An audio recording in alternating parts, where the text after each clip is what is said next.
The Incredible Hulk will not be presented this evening.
All right, welcome everybody. Welcome everybody into the chat. Ricky Compton, Johnny Kramer, Hannah Baum, and the rest of the crew I've already said hello to. Let's say hello to two of the people we have so far. Joe is on his way, and I don't know if Jerry's coming. I sent him an invite. He never says. Anyways, welcome Krellbar. Hello. And welcome Dane Zim, or Zimmerman, however you like to be referred to. Honestly, my last name is Zimmerman. Yeah, I said Zimmerman. Oh, okay. I said Dane. Oh, yeah, Dane Zim or Zimmerman, however you like. Zim's Guitars is the name of your. Zim's is my nickname. Yeah. You like to be called Zim? We'll call you Zim. It doesn't. Or Z-Man. The Z-Man. Come on, and Zim. That's what it should say. You should have a license plate that says the Z-Man. That was my dad. My dad had one. Believe it or really? not. Was he the Z-Man? Yeah. Hey now, He was really into the CB radios back in the 70s. You remember? I 10-4, good buddy. He would drive a service truck around. And he was we got a Smokey in the air, and we got a. Yeah, they called him Z-Man. How hilarious. Jan, I sent you a message back about that Veruvum pedal. I don't know if you saw it, though, but I sent a message back about that. Those Veruvum pedals, they basically made like a overpriced Timmy. And then I think that Shanks Overdrive was a modded version, which Timmy does the modded version. It's like they just use a different chip. And you can pay about $130 for that pedal. Do not pay the Veruvum price. That's all I have to say. Now, if anyone from Veruvum wants to come on the show and debate that with me, save your breath. We're not arguing. No, you can come on. I could care less. I welcome all. Okay, very good. And yeah, I really, it's funny. I was thinking about breaking out my clean drive and running it through my one of my amps just because I love the sound of that pedal. And then I was like, nah, because I don't even feel like playing guitar. I haven't played electric a lot lately. I do play it every Wednesday. I teach on electric. So I have 2 students that do electric. And so that's when I play. And I'm like, oh, yeah, I can play this thing. I forgot. But I, like today I taught acoustic, and I enjoy that too. I like playing acoustic. It's fun. Had a great couple of gigs last week. I got 2 gigs coming up this week, except not Friday and Saturday. I have a Saturday and a Sunday gig. That should be good next week, coming up this week here. I think the Sunday gig's on Sunday night, which is a full moon, which I hope they don't mind in the middle of their set when I turn into Gino Vanelli. Saturday. It's a werewolf joke, folks. There's a great SCTV where Eugene Levy is singing, I just want to stop. And every time he turns around, he has more hair till the end of the song. He's the werewolf. You guys got to look it up. It's on YouTube. It's fantastic. Anyways, what's been going on at the shop? What's happening? Now, we have a great show tonight. I don't say that often because tonight Joe had messaged me earlier today today was a hell day for me because I worked out in the gym, did a bunch of errands, and then I had to run into Newton to go teach Angelina because now she goes to college and she's up in Newton.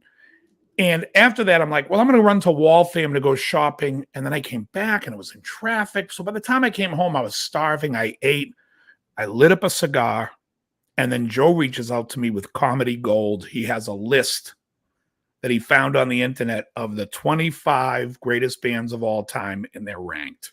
So we're going to wait for Joe to come on. Jimmy Page's favorite guitar, was it Reelin' in the Years? I think I remember hearing that once. I don't know. Elliot Randall's solo, Reelin' in the Years. Is that what it was, Jan? Dave, why are Dave's guitar journals not in these bright neon colors? No, they are. You can order them in orange and yellow because I always put the colors there that I would wear. Yeah, I don't know if that's the greatest solo. I play it. We do it acoustically, and I play the solo note for note with, and I taught it on the channel here. I think I taught it. I definitely taught Kid Charlemagne, but I play the solo on the channel. I don't even remember what I did anymore on this thing. Is this thing on? All right. Anyways, ladies and gentlemen, before any more conversation gets going on here, let's welcome Joe to the show. Joe. Don't make him angry. You wouldn't like him when he's angry. Hey, everybody. And here I thought the Hulk wasn't going to be on. Well, didn't you get my message on Instagram? Which one? That you were coming? No, I said I'll be there as soon as I'm done eating dinner. I have no. I'm teasing. I knew you were going to be here. I ran 2 stoves to get here. I ran the burgers on the stove, and I did my onions and everything else in my my XL grill. Yeah, nice. Johnny Kramer, Jeff Baxter played the solo on My Old School. He did Ricky Don't Lose That Number. Reelin' in the Years was Elliot Randall. And Elliot Randall did one more solo for them. I can't remember what it was, but it was Elliot Randall on that. And then, and of course, Larry Carlton did some of my favorites. Actually, Walter Becker did a couple of great ones too. Home at Last is a great solo. I think the story behind Reelin' in the Years was that they were going to have Jeff Skunk Baxter do it, but they didn't like the fact they couldn't play over the changes like Elliot Randall could. Can I add something I read to that somewhere. Go ahead. A little known fact. Ricky actually lost that fucking number. After all that warning. Warning. He actually lost the fucking number. Oh, he did do it again. Okay. Yeah, I knew Elliot Randall was on more than one. He was a good player. I think he played on the Letterman show for a while too, Elliot Randall. Yeah, he could have. With Hiram Bullock. And what was the other guy? Sid McGuinness. Yeah, I liked Hiram Bullock a lot. He's got a he was also a guitar player for Eddie Murphy's skits, like Kill the White People. Oh, Hiram Bullock? Yeah, Hiram Bullock was also, he played with David Sanborn. He's a great player. I liked Hiram Bullock a lot.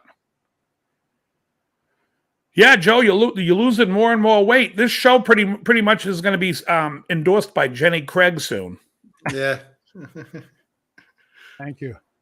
And then if we all start wearing black, we'll be sponsored by Yvonne Craig. Thank you. I'm doing nothing special but the carnivore diet. Oh, you know what? Did you guys like Jordan Peterson? Love him. Oh, love him. Oh, he's fantastic. Have you seen his video on the carnivore diet? That's what influenced me to do this. When he talked about him and his daughter. And his daughter. Yeah. Oh, what a fantastic fucking video. I love him. He's great. We talked about this last week. Yeah. As they would say on Star Trek, his is a superior mind. Yeah, he's great. But when he talks about the depression that he had and his dad's depression, and it's like, just it's interesting. Very interesting stuff. I can tell you right off the bat, the claims about things that went away for the both of them because the daughter had like arthritis. Mm-hmm. He had the depression. That's what made me finally switch to the carnivore.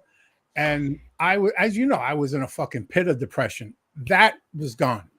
for me, working was like torture every day. I could work now, I'm fine. Actually, I'll get to the weekend. I'm like, sometimes I'll be like, shit, I wish I was working right now. I need something to do. I was barely able to stand up for 5 minutes, even when cooking dinner. And my right leg, which the knee probably needs surgery, even that is fine now. It's almost like it went from being 10% to about 75%. I would not be able to take care of Michael when I've had to, especially during this hurricane, if it wasn't for the carnivore diet. Incredible. You know, everything has gotten better. Yeah, you know, it's funny. Absolutely no vegetables. No, it's all whatever come from an animal. Yeah. You know, there's a little bit like you could have, you know, mushrooms is okay, onion. How about things greens? like that. No, the greens you're not really supposed to. No. So the funny thing is I always tell people when they start asking me about my diet, I'm like, you know what? So many things work different for different people. Because I tell people when they start talking to me about nightshade, and I'm like, listen, nightshade causes inflammation, but not in everybody. So I don't know if it's affecting you. All I know is since I stopped nightshade, which is potatoes, tomatoes, and peppers and eggplant, since I've cut all that out of my diet, don't even have it a little, when I get out of bed, I mean, every pain in my body that used to be when I would wake up, gone. I wake up, it's like I feel like I'm 16 again. Now, I don't know if that would work that way for everybody because I don't, you know, it may not, or you may not be affected by it, but it's working for me, and I will never go back to that stuff. Last night, I went and had a giant plate of Mexican food. 2 burritos, refried beans and rice, smothered in red sauce. The skinniest guy in the room eats all the junk. Phoenix. That's why the Arizona. We have Mexican food at every corner. Do you drink? No. You don't, right? No. I had a feeling you didn't because bar, you bet. You know why I had a feeling you didn't? Because Dr. Berg talked about people who can eat anything they want and they never get fat are people who have the healthiest liver. And when you start drinking, that's when it starts to affect your liver and give you a fatty liver, and then you'll start to put on the weight. But if you don't drink and your liver's good, then you won't get a fatty liver. And that's good news. Yeah. He talks a lot about the liver. The liver is. I usually roll in right at about 205 pounds. I'm 6'2", so 205. And I do have to take I am. I'm 6'2", 205 pounds, and I do have to take a blood pressure pill. What do you take a metropolol? The beta blockers. I forget what it is. Maybe lisinopril, or it used to be. I'm not even sure what I don't pay. Why do you take it? Why do I take it? Because I have high blood pressure. Yeah, it gets up to 150 over 100. You know what causes high blood pressure? Inflammation. Get the hell off of those nightshades. I know. And you'll get off the medicine. A second ago, my phone just rang and I muted, and it was my kids at home and my girlfriend saying, "Go get a can of spaghetti sauce. We're all having spaghetti tonight. Prego." And I'm like, "Oh, there you go." But seriously, it's I got off high blood pressure medicine. All right. I got off everything because I like I said, I got off nightshade, so I got rid of all the inflammation, and I don't take the only medicine I have to take is for my thyroid, because back when I was bodybuilding in my youth, I took a little bit of what we call Cytomel, and I think it messed with my thyroid. That now I'm paying for it now by taking. I have to take what's it called?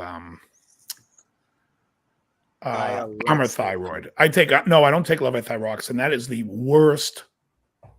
Let me tell you this, folks. I don't care what your doctor says. After you find out what your doctor tells you need to go on, you come talk to me and let me correct it.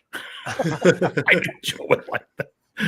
I'm telling you, I was taking levothyroxine. I stopped taking it. I lost weight. The thing was making me put on weight. So then I started watching videos why levothyroxine is bad. And so every doctor that's in thyroid says, yeah, it basically works with 5% of the population. The other 95% should be taken on a thyroid. But because it's so cheap, that's what your insurance is going to push for. Folks, we are being completely overrun by pharmaceutical companies and fucking insurance companies. That's who's running your life and throwing you fucking down the toilet. If you look, the age, I mean, we're not getting any older. In fact, they're trying to get rid of us early. Oh, fuck yeah. Hey now. Yeah, you know what I'm saying? Because what the insurance company is going to tell me I should be taking levothyroxine because it cost them $4 instead of fucking $40. Fuck off. Just figure it out. But yeah, I'd like Joe to bring to be making some live dishes on his show to show the carnivore diet. It really does help people. I don't know if you guys ever watch. There's a movie I worked on called Bigger, Stronger, Faster. It's a documentary. And my buddy Chris is the director and the star of this documentary. And Chris always struggled with his weight. It was one of the things. He was a power lifter. Kid was one strong mofo. Always struggled with his weight. Went on the carnivore diet. Now he's posting pictures. He's shredded. He looks fucking great. And he says he's healthier than he's ever been. And that's the first I heard of the carnivore diet. I thought it was like something he made up. And then I saw this Jordan Peterson video. And I'm like, wait a second. This is real? People are doing this? I tell you one good side effect that I love. I had Friday night, I had the last of my chicken legs I put in the grill. And Saturday and Sunday, I literally only ate because I wasn't hungry at all. I had no desire. And I was like, I better eat something before, just to give my body some fuel. But I didn't even want to eat. I didn't even feel the need to eat. Nice. So, I mean, if you get those carbs out, you're getting 99% of that craving to devour shit. Yeah. Now, do you have to supplement with vitamins when you do that, though? Because you're not getting folate. Look, I take the same vitamins I always take. I take a multivitamin. But you're not getting what's folate? B1? What B is it? That's B6. I think you get it all from beef. I think you get it from beef. I'm pretty sure. I take a multivitamin, I take fish oil, and I take a vitamin D. Vitamin D is good. I take 14 pills in the morning and 16 at night before I go to bed. Yeah, but that's acid. You're just tripping. I'm taking lithium. No, I'm kidding. No, seriously. No, I take like 4 vitamin C in the morning. I take 2 E. I'm taking potassium. I take NAC. And then at night, I'm taking magnesium, zinc, copper, GABA, melatonin, more vitamin C, and vitamin D, both in the morning and at night. How much potassium do you take? I take 99 milligrams. Yeah, that's usually what the dosage is. Yeah. They don't recommend much more than that. No. Because it's dangerous if you get too much of that. It'll throw your heart off rhythm. Yeah. I don't know. I take 1 pill only because I don't really eat a lot of food that has potassium. Potatoes, bananas, I don't eat either. They're not in my diet. Yeah. When I get my blood work done, potassium is usually within range, so I don't bother getting potassium. But if it ever gets low, I've got some, and I supplement with it. A friend of mine texted me 2 days ago and says, how do you square having oatmeal every day if you're doing keto? I said, I don't know. I'm not doing keto. What the fuck? I'm like, I do my own diet. I'm like, I follow a lot of things that keto does, but I'm not doing a strict keto diet. I never said I was. I think they mixed up you for me because you never said you're doing keto. I did. Yeah. No, but I don't go near oatmeal. I never have. I never will. Yeah. Well, for me, it's twofold. I need some form of carb, and it's a fiber, and it actually clears out a lot of cholesterol out of your system if you have excess, not the one that your body's producing. The cholesterol is another thing. It's all bullshit. If you have high cholesterol, they've even said now high cholesterol, they can't say if that can give you heart disease or anything like that. They don't know what it does. Because now so many doctors come out and say your body produces the cholesterol when there's an incident in your body. It's actually like it's going to try to fix something that's going on. It's not the cause. It's the effect. Yeah, you said it earlier. It's inflammation. If you're inflamed, your cholesterol, good, bad, whatever, it sticks to the inflammation. That's what clots up. Anyway, so it's all interesting stuff. Be healthy, everybody. Let me just say something about that. I stopped listening to these experts. I was like a teenager. And you know what I realized? They can't fucking figure out if an egg is good for you or not. It's incredible. They literally can't fucking figure it. And here's how I actually figured everything out.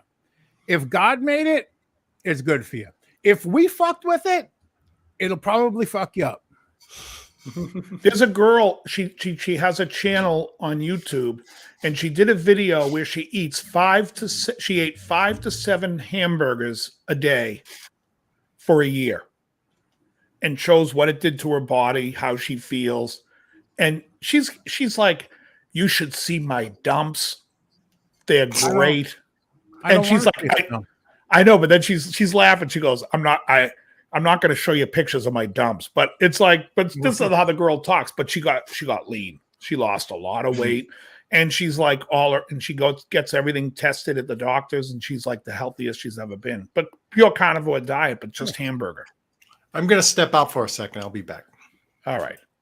Yeah, I'm flipping between hamburger and chicken because for me, that's what I can afford. If I could, I would love to throw shit in there like salmon and all that stuff. But maybe I'll wait for them to give me another raise if they ever do. But until then, I love chicken thigh.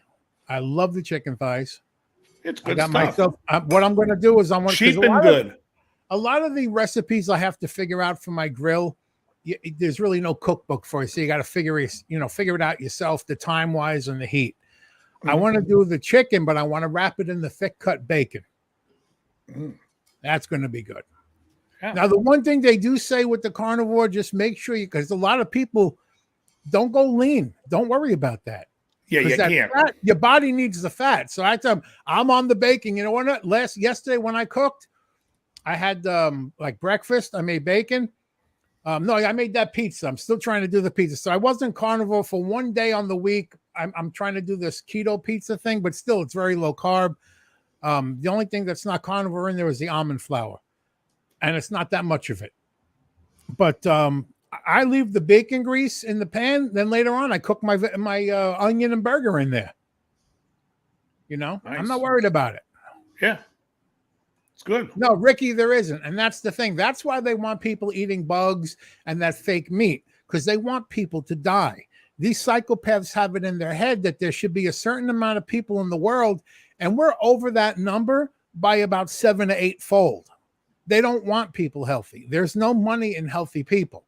That's why you have these psychopaths buying up farmland and fucking with farmers, because if there's no meat and there's no food, we're dying or we're just enslaved to them. One way or the other, they win.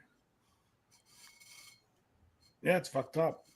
And the sad thing is, it sounds like a conspiracy theory, but fuck, it's not. No way. No. It's not. It's just fucking insane. And it's so out in the open now because they know people are too stupid to care. Hey, thanks, Ricky. Yeah, I feel good. I feel good. Yeah. I feel good. I feel so good I'm singing Tony songs. Tony has done it again. I almost went to the Roger Waters concert tonight. Roger's playing out in the arena over in Glendale. Mm-hmm. And my older brother is in town and he already bought the tickets. And he was like, okay, I'm going to take Chris, my little brother. And Dane, you're going to be on standby if Chris doesn't show up. So I'm like, okay. I'll go if Chris doesn't show up. But luckily they went. I'm off the hook. I don't have to go see Roger Waters tonight. Oh, yeah, that's brutal. He's lost his mind. He's lost the plot. His special video he shows before every concert now. I think, come on, man. Just go up there and play your fucking music. Nobody wants to. I don't want to hear his views on religion or politics. I don't care. Yeah. And it's like he's not. He's a pseudo intellectual. He's just a shitbag. Yeah, he's a shitbag. You know, I had a customer today that started mentioning something politics wise. I said, you know what? I don't talk politics or religion because if I did, I'll start using language they'll have to fire me for. I says, I'm of the generation where you can think what you think, believe what you believe. That old, when we grew up thinking, hey, I don't agree with what the fuck you're saying, but I'll defend to the death your right to say it. That's but right. Now they want you to fucking die for saying some shit you want to say. Yeah. It's insanity. I woke up in the fucking Twilight Zone. It's literally that episode of the Twilight Zone. Go look it up. The Obsolete Man, starring Burgess Meredith. This is where we're fucking living. Yeah. Rod Serling was predicting, warning us of this shit. Is it Fritz Weaver? Years ago. Is it Fritz Weaver, the guy with him? I think so. The really skinny guy. The guy the chairman. The guy who walks up. Doesn't Fritz Weaver go into his room? Yeah. Yeah. Fritz Weaver's in a couple of great ones. The state has proven without a shadow of a doubt that there is no God.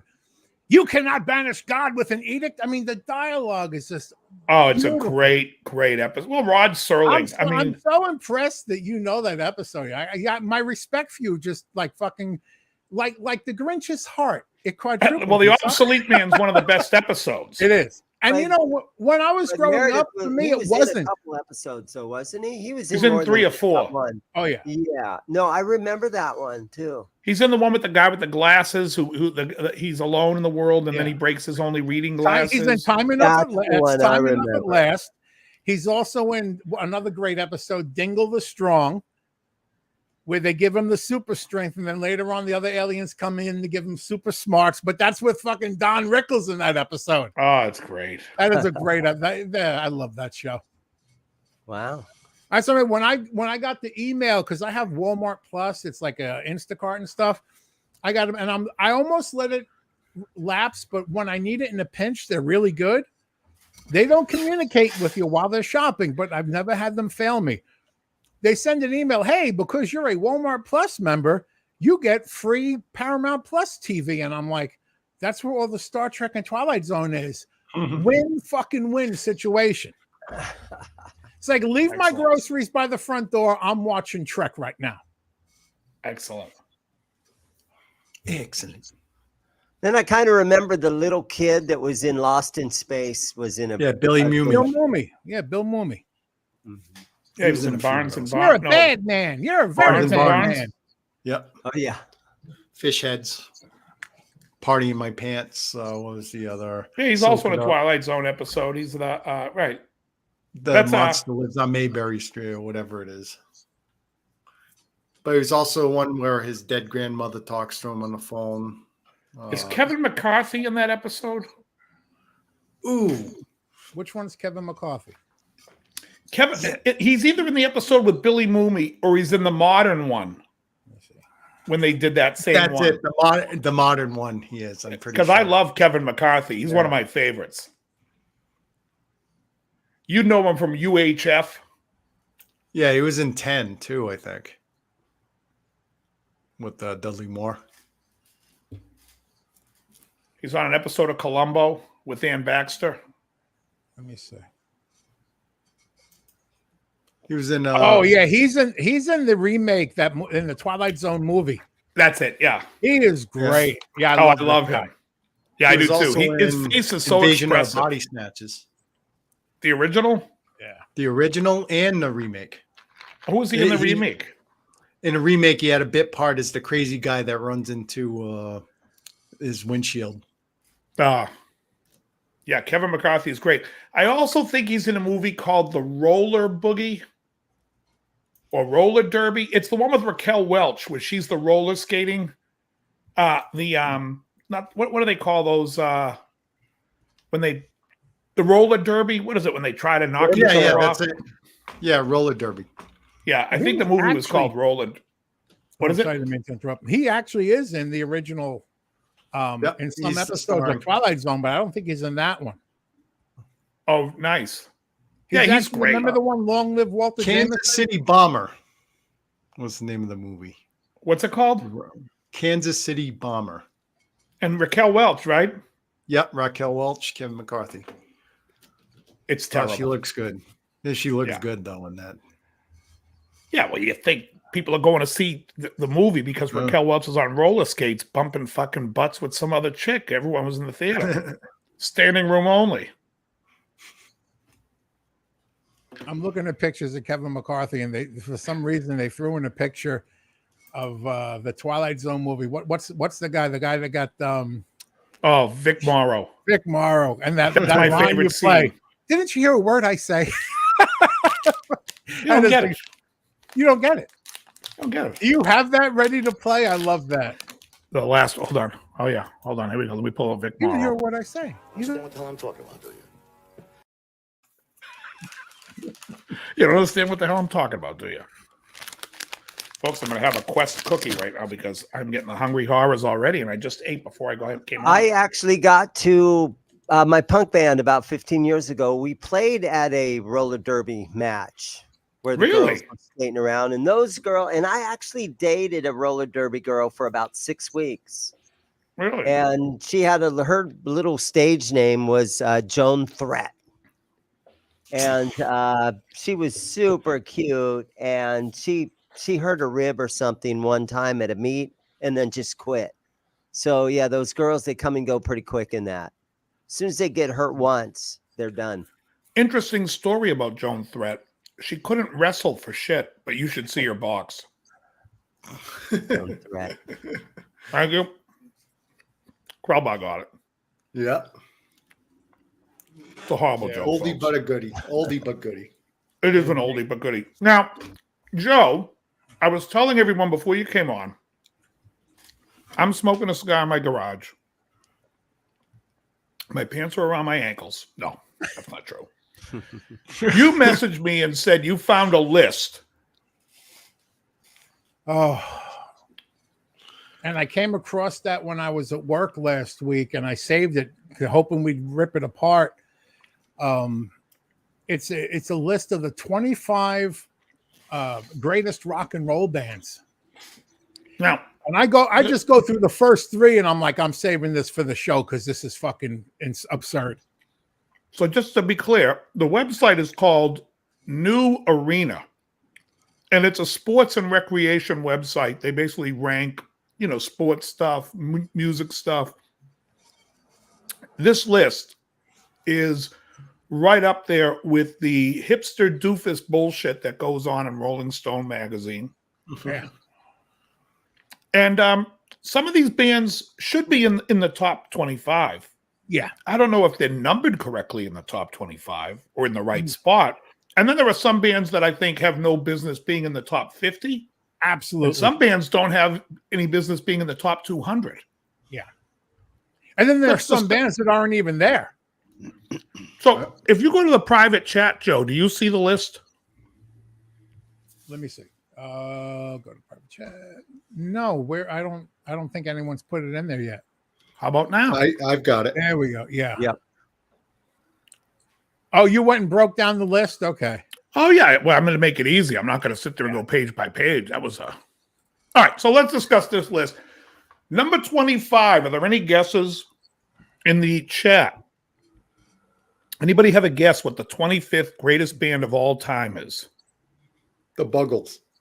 And what's funny about number 25 is number 25 and number 24. I sometimes confuse them when I hear them on the radio. Let's give them a clue. The number 25 slot is probably one of the top 10 American bands of all time, and they have it at number 25. Now, I would think, let me just preface this with saying, when you're making a list like this, you should think, factor in like you do with your cigars, popularity, record sales, tours, things and that. I have no problem with this band being on the list. I agree. I think this band, as Dane just said, this band should be in the top 10.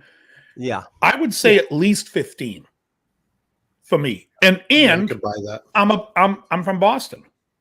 and I'm saying they're in the top 15. Well, you haven't said It could be. It could be in the top 10. It. I'm just doing in my mind. There's so many bands that I can't. I don't know yet. You want to? You want to say what it is, Joe? It's Aerosmith. Aerosmith is the 25th greatest rock group ever, according to this band, according to this website. Yeah. Now that might 24. That's when I knew I was in trouble. But go ahead. Right. So now that you hear that that's number 25, you're gonna fucking dig in. You're gonna be like, okay, this list could be rock good. And roll. Yeah, this is a rock. This is and roll good. band, right? Then we get to number 24. Number 24 had some real rock. I mean, just amazing songs like "Walk Like a Man," "Sherry," "Who Loves You." Who loves you, pretty baby? Who's gonna take it to the swear to God, I love. Oh, what a night. Oh, what a night. Folks, we're talking clearly about the Four Seasons, number 24. How does that happen? According to Arena, the Four Seasons is the 24th greatest rock band of all time. I can see if this list was made in 1970 or 1967. Okay. They belong on the top 25 of if the list was from 1967. Maybe. I think I could come up with 25 better bands of 67. I probably could. I would be hard pressed not to. Think about it. 67 still there was a lot. I'm just saying it would be they would write, yeah, they might be 24 then or 25. Yeah. Okay, so number 23 for me is a band that I don't think belong. I mean, they have a couple of good songs. I wouldn't put them in the top 25. They're not in my top 100. I'm going to be honest. They don't make my top 100. Maybe in the bottom. How about this? I don't even think they're as good as the Four Seasons. I'm not even joking. I think this is one of the most overrated bands, and because of it, I hate them to death. Yeah, I agree with you with that. But besides a few songs, can you name a song? You know, I will say I can this. name a few. I do like London Calling. Mm-hmm. And I do like some of the songs on Sandinista. I will have to say, overall, I hate the. Should I stay or should I go? If I never heard that song again for the rest of my life, it would be too soon. How about Train in Vain? Train in Vain. You know, the Mick, what's his name? Mick Jones. The Mick Jones songs, Train in Vain, Lost in a Supermarket. To me, they lost flavor for me. I just can't stand them. I just don't like the band. How about Clamp Down? I like Clamp Down. Clamp Down's a good song. But does Clamp Down put them in 23rd of the greatest bands of all time? Because after we do this list, we have to discuss what wasn't in this list. That's what's more insane. Number 22. Isn't London Calling just a 2-chord song over and over? C, D, E. Yeah, except it goes, when I live by the river, and then it goes to a 5 there. But yeah, but the point is, it's to me, I don't get sick of that song. Like chords back and forth. And I don't mind Rock the Casbah, I gotta be honest. I don't mind actually that song. that's a groovy song. I don't mind it. But a lot of the songs I mind. In fact, so much so that I would say, if somebody said to me, what do you think of the Clash? I would say I don't. They belong in the top 25 punk rock list. Do they belong? Would they be in your top 100, Thane?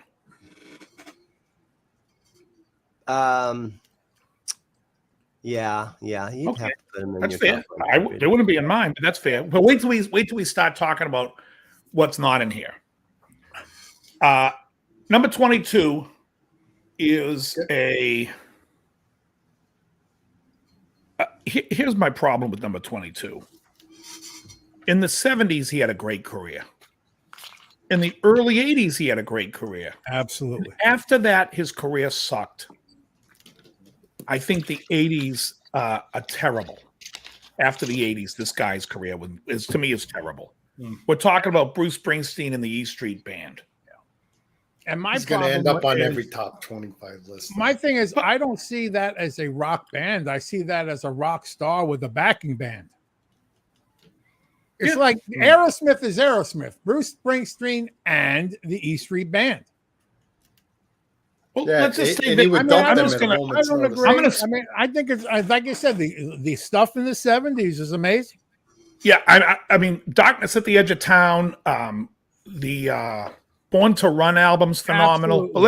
Absolutely. But let me just, and Legendary. The River's phenomenal, which is 1980. But let me just say this: I'm going to mention somebody that's not on the list right now that is of the same ilk: Tom Petty and the Heartbreakers. Exactly. Are you going to tell me that Bruce is higher on the list than Petty and the Heartbreakers? No, I don't think so. no, nor should he be. Well, Petty was one of those guys that got worse at the beginning of the 80s too. I didn't like his output after them. I agree. There was Hard Promises was good. No, Hard Promises is 81. 81. The album after Long After Dark is the album after that was like 83. That's a good record. Yeah, I think after that, after that, Full he came Moon up with Fever, the live. something like. Yeah. Oh no, it's No, it's the one with You Got Lucky on it. No, You Got Lucky is Long After Dark. Oh, Long After. Okay, what's but the one Long with, After Dark also had There's Been a Change. There's been a change of heart. Yeah. That's a great song. Great song.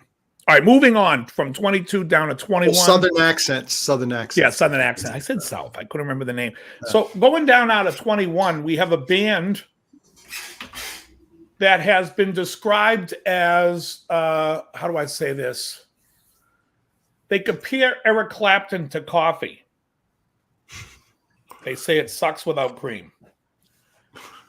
So Cream is number 21. I like Cream. Love Cream. I don't think they're in the top 25 in my list, but I think they're a great band. They don't make 25 for me. And you'll see Dane's looking with a look, and I'm going to say, once I tell you some bands that didn't make this list, you're going to be like, what the balls is going on? Number 20 is a band who singer bothers the piss out of me for some reason. I hate 90% of the band's material. I love Long As I See the Light. But Fogerty sometimes just bugs the shit out of me. Credence Clearwater Revival in this list is the 20th greatest band of all time. I remember when I was a kid and they were selling the albums, the greatest hits on TV. Yep. And I was like, is this a joke? I've never heard of this band. I always just think of that when I think of the band. There's a bathroom on the right. Number 19 is a band that I wouldn't call a rock band. I don't even. I guess this one is when I had to stop. And the funny thing is I actually like them. I like the album Fresh. I didn't care for all the hits they played at Woodstock, but number 19 is Sly and the Family Stone. Would you really put them on? They're more of a funk band, or right? Yeah. First of all, to me, it's like a funk band, and they don't make my top 25 funk bands. And I'm being honest. I can clearly, easily name 25 funk bands that I think are better. Did they get this list just off of the Rock and Roll Hall of Fame list? I don't know. Let's just take all our shit off the Rock and Roll Hall of Fame list. Okay, number 18 is shocking because for me, it's shocking where it comes in the list and who comes after it, who did better on the list. But number 18, they sold a lot of fucking records. They sold a lot. Number 18, folks, is the Eagles. How the fuck are the Eagles number 18? You know what? The Eagles are just slightly better than Sly and the Family Stone. On what fucking planet are we on here, folks? I feel like I'm on the fucking prison planet with Jack Warden. Another Twilight. If we went back and it's 1977 and The Long Run just came out and it came on the radio. A Long Run came out in 79. We're out at a cake party. We'd be 79. jamming the Eagles if it was 1977. Now, Dave, 79. They shouldn't be on the list or should be higher. The Long Run came out in 79. Did it? Yeah. But that's okay. 76 was the Hotel California. However, I think the Eagles should be higher, and I think they should be closer to 10. I'm thinking top 10 as well. Because if I think of the albums, Eagles, Desperado, On the Border, what's the fourth album? One of These Nights, Hotel California, The Long Run. Those like every song on those albums are fantastic. They're a great. I don't care what you say. And I'll tell you, the dude would not like this list because the Eagles scored better than Credence. Not the fucking Eagles, man. Number 17, which is a band that's better than the Eagles, which to me is incredible because I like this band, but I think they have 3 solid albums and the other 2 albums stink. And that is The Doors. I was never a huge Doors fan. LA Woman's a great album. Morrison Hotel's a great album. The first album's a great album. Strange Days, Waiting for the Sun, and what's the other one there? I could see The Soft Parade. Not great albums. Yeah. Not great. It's almost like this list was compiled in 1979, and they finally, hey, I found a list. Wait for the next one, though. Wait for the next one, Dane. The Doors. I have no problem with the Doors being on the top 25. Let me just say I don't have a problem with them being in the top 25 at all. The way the list is compiled, tell me you don't think the guy writing this was just walking down the hall, stopping in at every door. Hey, name a couple of bands you like.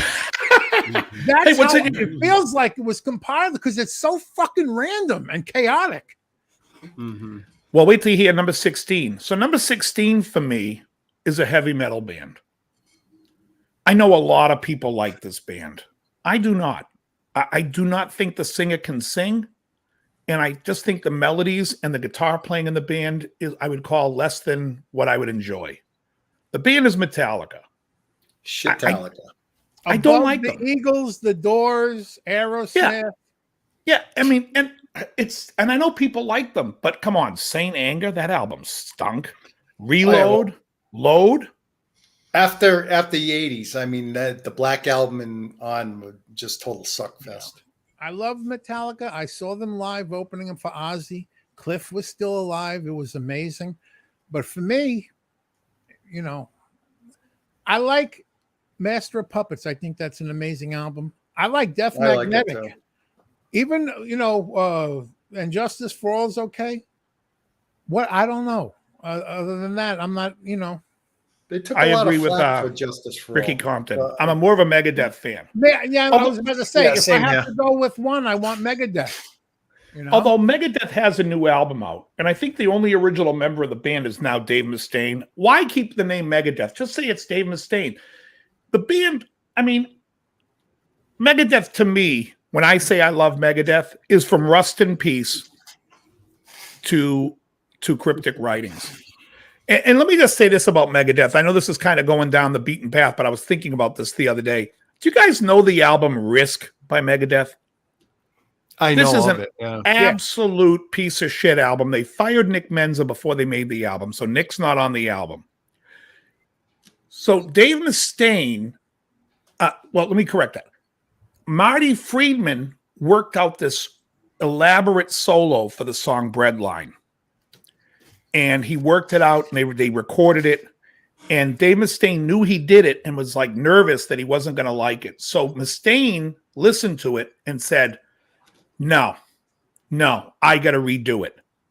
So Mustaine redid it. But Mustaine, which is funny because he says like he's a confrontational guy and he likes confrontation, says to his management, you guys have to tell Marty. He didn't want to break it to Marty. I'm like, why would you? Like, I understand if you wanted to change the solo, but if you don't got the fucking balls to go to your guitar player and say, dude, that wasn't cutting it for me. I lost all respect for him with that. And he did an interview recently where he touched upon 2 things you're mentioning. One, he said the album Risk, if that had been recorded by any other band, would be considered an amazing album. And 2, he says that they asked him to redo the solo, and he goes, okay, but you got to tell Marty I redid it. So it's not him redoing it. It's him doing it at their request. And they no, that's not the story. There's an interview on YouTube where he says he hated it. And he changed his mind recently. He forgot about that interview. Oh, yeah. You got to watch, because I was listening to it while I was in the gym, and I'm going, what a fucking loser. Like, and so then, have you heard Breadline, the final solo that Mustaine did? I mean, that Mustaine did. It's terrible. I'm like, the song stinks. Whatever, you could have had the guy shitting into a blender. You could have had Richard Christie recording himself taking a dump. That would have been just as good as that solo. It didn't matter. The album was a throwaway, but that's the song that Matty Friedman quit the band over.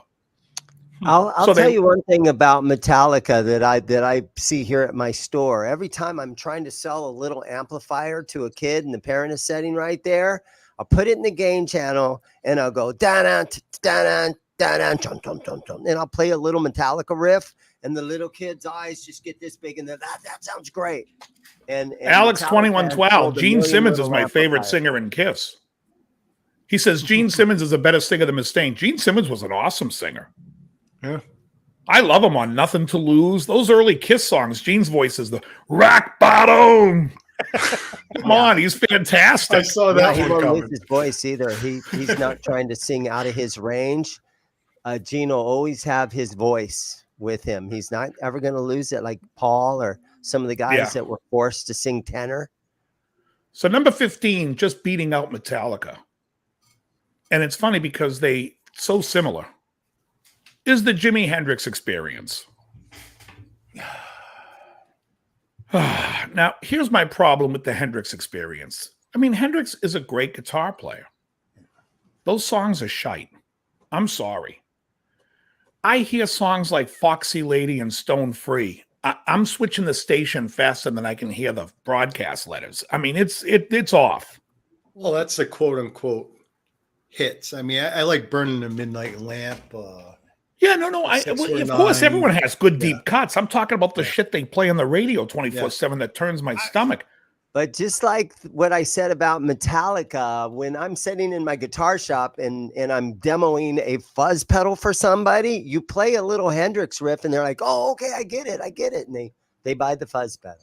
You know, I got my problem with Hendrix on the list is the same thing like with Springsteen. I love them both. I see them as themselves. I don't think of it as a band. Right. You know, but that's just me being picayune, whatever. Well, if you think about what's better than all these bands I've named so far, according to this list, it is the Velvet Underground. Oh, the Velvet Underground, the Eagles, ahead of the Doors, ahead of Hendrix, ahead of Aerosmith. The Velvet Underground is the hipster doofus Bob Dylan of this list, of the songwriters. When you try to find a band to say, like, what's a douchebag band that we could say is really great that'll piss people off, and we'll put it in the list because we're hipsters. Oh, you got to say Lou Reed and the Velvet Underground. Yeah, they suck. They're terrible. Yeah, it's a name drop band. It's Never a name owned drop. a single album, Musically, CD, or tape by them. There. No interest. It's a name drop band. You're absolutely right. Their songs give me diarrhea. I'm gonna be honest. There's a pit that forms in my stomach, and I'm like, I got to go to the bathroom. Is that so? The Velvet Underground, does that describe the state of your shorts after listening? Oh, exactly. Velvet Underground. No, it's after I shower from going to the bathroom. Then I'm ensconced in velvet. Underground. The Velvet Underground. Velvet Undercarriage. Yeah, that blew my mind. The Velvet Underground, folks, are better than. Let me tell you. It's a name drop band. Metallica's playing at Madison Square Garden tonight. And across the street in Chi-Chi's Lounge, you'll see the Velvet Underground. Mm-hmm. Which Chi-Chi's couldn't sell out. The Velvet Underground is in the top 25 bands of all time. 14. They're in the top 25 bands of all time that are terrible. They're horrible. Fucking Lou Reed other than fucking Walk on the Wild Side and maybe the song Rock and Roll, Lou Reed is unlistenable. He's unlistenable. I don't care what anybody says. How about Sweet Jane? I prefer Lou Ferrigno. Yeah, Lou Ferrigno's a better singer. Yeah. No, William, the solo ramblings of William Shatner. I'll take. Yeah, I'm a rock. I'll listen to, man.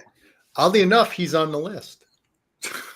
I'll listen to. Okay, the next folks. The next band is a band that I find always underrated. And when I say they're underrated, they're probably in the top 50 bands of all time. I think in the 60s, they were a fantastic band. And in the 70s, there's a lot of hit and miss.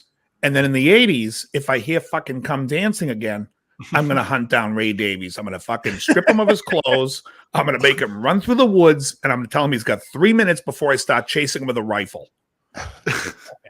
That's what I think of Come Dancing. Before that, it used to be the local Pally. Oh, my God. Allie and Pally, huh? All right. Good for us. It was a story. He was telling the story. Oh, that's, yeah. Save that story. But you know what? It's the Kinks. Hit because of MTV. It had Agreed. a video. MTV at the time, everyone ate it up. I loved it. I love the song. I don't have a problem with it. Plus, here's the thing: the Kinks never had a really good production value about them. They sort of, man, where'd they record this? In somebody's, I don't know. I thought the production value wasn't that good. Give the people what they want was recorded nice, and I thought that had good production. Misfits was recorded good, and that had Rock and Roll Fantasy on it. The problem with the Kinks was on each album there was 2 or 3 standout songs, and the rest were filler. I like, they had like Low Budget off the Low Budget album. That was a good song. I mean, though, I love the Kinks. I'm telling you, but they don't belong in the top 25, especially when we go over bands that we have. Wait till you hear what's not in here. It's insane. Insane. Again, if this list was compiled in the late 70s, then the Kinks belong there. Well, yeah, but it wasn't. It's today. But it wasn't. So now we have number 12, which is a band for me that I dislike more than the Clash. Really? I do. To me, personally, everyone knows my Johnny Ramone story. Personally, I don't care for any of the songs. You have a Johnny Ramone story? I never heard it. A Johnny Ramone story? I never heard that. Go ahead. Oh, so I'm at a restaurant with a buddy of mine, this guy Frank, and he brings Johnny Ramone and his girlfriend. Oh, God. And we're sitting there talking, and I'm like, I said, it's an interesting question I always ask people, and figured, here's a successful guy. Let me ask him, who do you think influenced more guitar players, Jimmy Page or Eddie Van Halen? And he said, I think it's me. And I said, well, I'm being serious. That did not go felt threatened by that question. His girlfriend then threatened to kick my ass. Yeah. I said, you did say kick, right? Not lick. Okay, yeah. No, we're not going to have that. So it blew into a little bit of a fight. But I was like, I told him how absurd it was that he thought he was in that list. And then I told him how much I hate the Ramones. I tell you, my brother loves the Ramones, but he would probably disagree that they're in the top 25 list. I love the Ramones. Look, I'm from New York. Ramones is a New York band. I don't put them in the top 25. Yeah. I hate them. I might put them in the top 50, but not top 25. Ahead of the Eagles and Aerosmith? Yeah, I mean, it's absurd. But let's say who slightly beat the Ramones at number 11? I would rather listen to like the Misfits' first album. Yeah, or I love the Misfits. Misfits, or I love some of that other punk rock stuff. See, but now you're out of rock. You're in the Descendants and stuff. To me, I think there's one. In my opinion, there's one punk band in the world, and that is the Sex Pistols. And never mind the Bollocks is the only punk album that exists. Yeah, this is in my world. That's a great fucking album. And that's in my world. No, but I love the Misfits. So, but number 11 is Black Sabbath. They definitely should be in the top 25. Definitely. I think they should be in the top 5. Sabbath is top 5. I do too. I think so. I think Black Sabbath. Top 5, huh? Well, here's the thing about Black Sabbath. It's not that they just are a fucking amazing band, but they changed music and they changed the direction of a genre. They were people, and I've heard, I don't know if you listen to Jim Florentine on Ozzy's Bone. This is Jim Florentine on Ozzy's Bone. He's got that deep, ridiculous voice. Yeah. Anyways, he's sitting there. Yeah. And then they have somebody else come on, and he's like, people always say, who do I think invented metal? Is it Black Sabbath or Judas Priest? I think it was Judas Priest. Well, then you're retarded. If you think it was Judas Priest, then you're retarded, because when Judas Priest came out with Rock-a-Rolla, that is the sissiest rock song I've ever heard. And meanwhile, it's 4 years after fucking these guys are cranking Black Sabbath. 5 years after they did Black Sabbath, Wicked World. And and this is for Sirius Satellite, if you're out there listening. On Ozzy's Boneyard, stop playing Evil Woman by Black Sabbath. It was never fucking released on an album because the song sucks. Stop playing it. Oh my God, it's so pedestrian. I can't take it.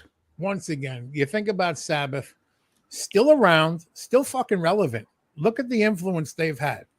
How about this? They deserve top 5. Forget if Black Sabbath did what they did in all those years. Imagine if the band created in 1980 just put out Heaven and Hell and Mob Rules. They still make my top 25. Yeah. That's how much I like Sabbath. Iommi is a fucking icon, and I'm sorry. And the next band that came in number 10, I believe is iconic, but I don't believe they should inch out Black Sabbath by any stretch. And now this is what caused me to reach out to Dave through Instagram. Yeah. Because in fact, Joe said to me, if you had a list of 25 rock bands, would Black Sabbath be behind AC/DC? And I said, no. Yeah. And that's how we started talking about the list. Agreed. They both deserve to be on the list. Agreed. But I have to put Black Sabbath ahead, as much as AC/DC is fucking, they're iconic as well. They are. But I have to put Sabbath ahead. And I put AC/DC top 10, but Sabbath has to be top 5. Agreed. I agree with all that. I agree with that. AC/DC is number 10, and they should be in the top 10. But who's number 9? Does anyone can we figure out who number 9 is?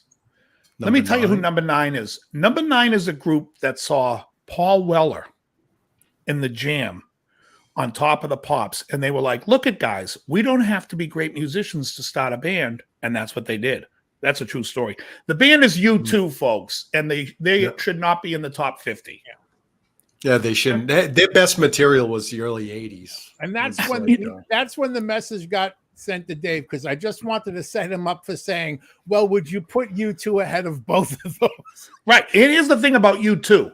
I think The Unforgettable Fire is a great album. I think War is a great album. I think Achtung Baby is a great album. That's the end of the great. That's Joshua Tree's a good album. There's some great songs on it, but With or Without You, and I still haven't found what I'm looking for. Same set of rules. Lose the clothes, Bono, and start running through the woods. Davey Boy's got his rifle. Yeah, well, what's the one with it's weapon season. The one with New Year's Day on it. Is that War? That's War. Yeah. War. It overplayed, but I still like that song. Yeah, Two Hearts Beat as One. That's a great album. Yeah. I think October is very good, and I think Boy is good. But yeah, the early 80s output was great. I think Joshua Tree is overrated. I like Red Hill Mining Town. I love He Run Like a River. I forget the name of the song. One Tree Hill. One Tree Hill's a great song. I just, With or Without You, still haven't found what I'm looking for. And now, and I never thought this would happen, Where the Streets Have No Name now bugs the shit out of me. The super long intro just to get to that delay guitar, I'm like, come on. You're killing me. Can we get through the song in 3 minutes? That use a 3 or 4 chord bass pattern, and they just move on top of the da da da da da da da da da da da da. I kind of like. As a bass player myself, Sunday Bloody Sunday is a great song. They have great songs. I'd rather listen to The Cure than U2. Let me ask you this question: should U2 in your list, would they be higher than The Cure? Would they do better than The Police? No, I like The Police and I like The Cure a lot better than U2. Police had 5 albums. Every fucking album's awesome. Yeah, Police are fucking Police had 5 albums. Every album's great. The Smiths had 5 albums. Every fucking album by the Smiths are great. U2. The Cure Making a has lot like of shit. 25 albums or something. How to Dismantle a Bomb or whatever that fucking record was called, or the album that had Lemon. I was just going to say that. Lemon. Oh, it's terrible. The video's even worse. Yeah, I mean, look, I enjoy each member. I'm not trying to disparage the band, each person. I think Bono's a great singer. I love what The Edge does on guitar. Song-wise, like With or Without You is from the time when I was in high school and I first heard that song. I was just out of high school. I'm like, I'm going to kill somebody to this song. It's a morphine drip. If I ever go to jail for murder, it's going to be because this song was being played somewhere when I just had enough of it. Yeah. Can you imagine, like the police come and ask you, you're running. The police come to do an investigation. Do you have any idea why Dave would have killed someone? What song was playing at the time? It was With or Without You, actually. Oh, yeah. He did it. Dave's your guy. You better go get him. I kind of like that U2 song, It's a Beautiful Day. Wasn't that sort of, it's pretty good. Yeah. He almost made it. And I think what's his name wrote that. There's an interesting thing about U2. When the band, when they got their new producers, Daniel Lanois, Brian Eno, joined Steve Lillywhite, and the 3 of them, they stopped giving credit to who was writing songs because a lot of the producers were writing songs. Lanois was writing a lot of the songs, and I believe he wrote It's a Beautiful Day. Only because I used to work with this girl singer that was dating him, and she told me that he wrote it. We don't know. It's a story. We don't know if it's a true story. I remember hearing that saying, okay, they've made a little comeback. Number 8 is a prog rock band.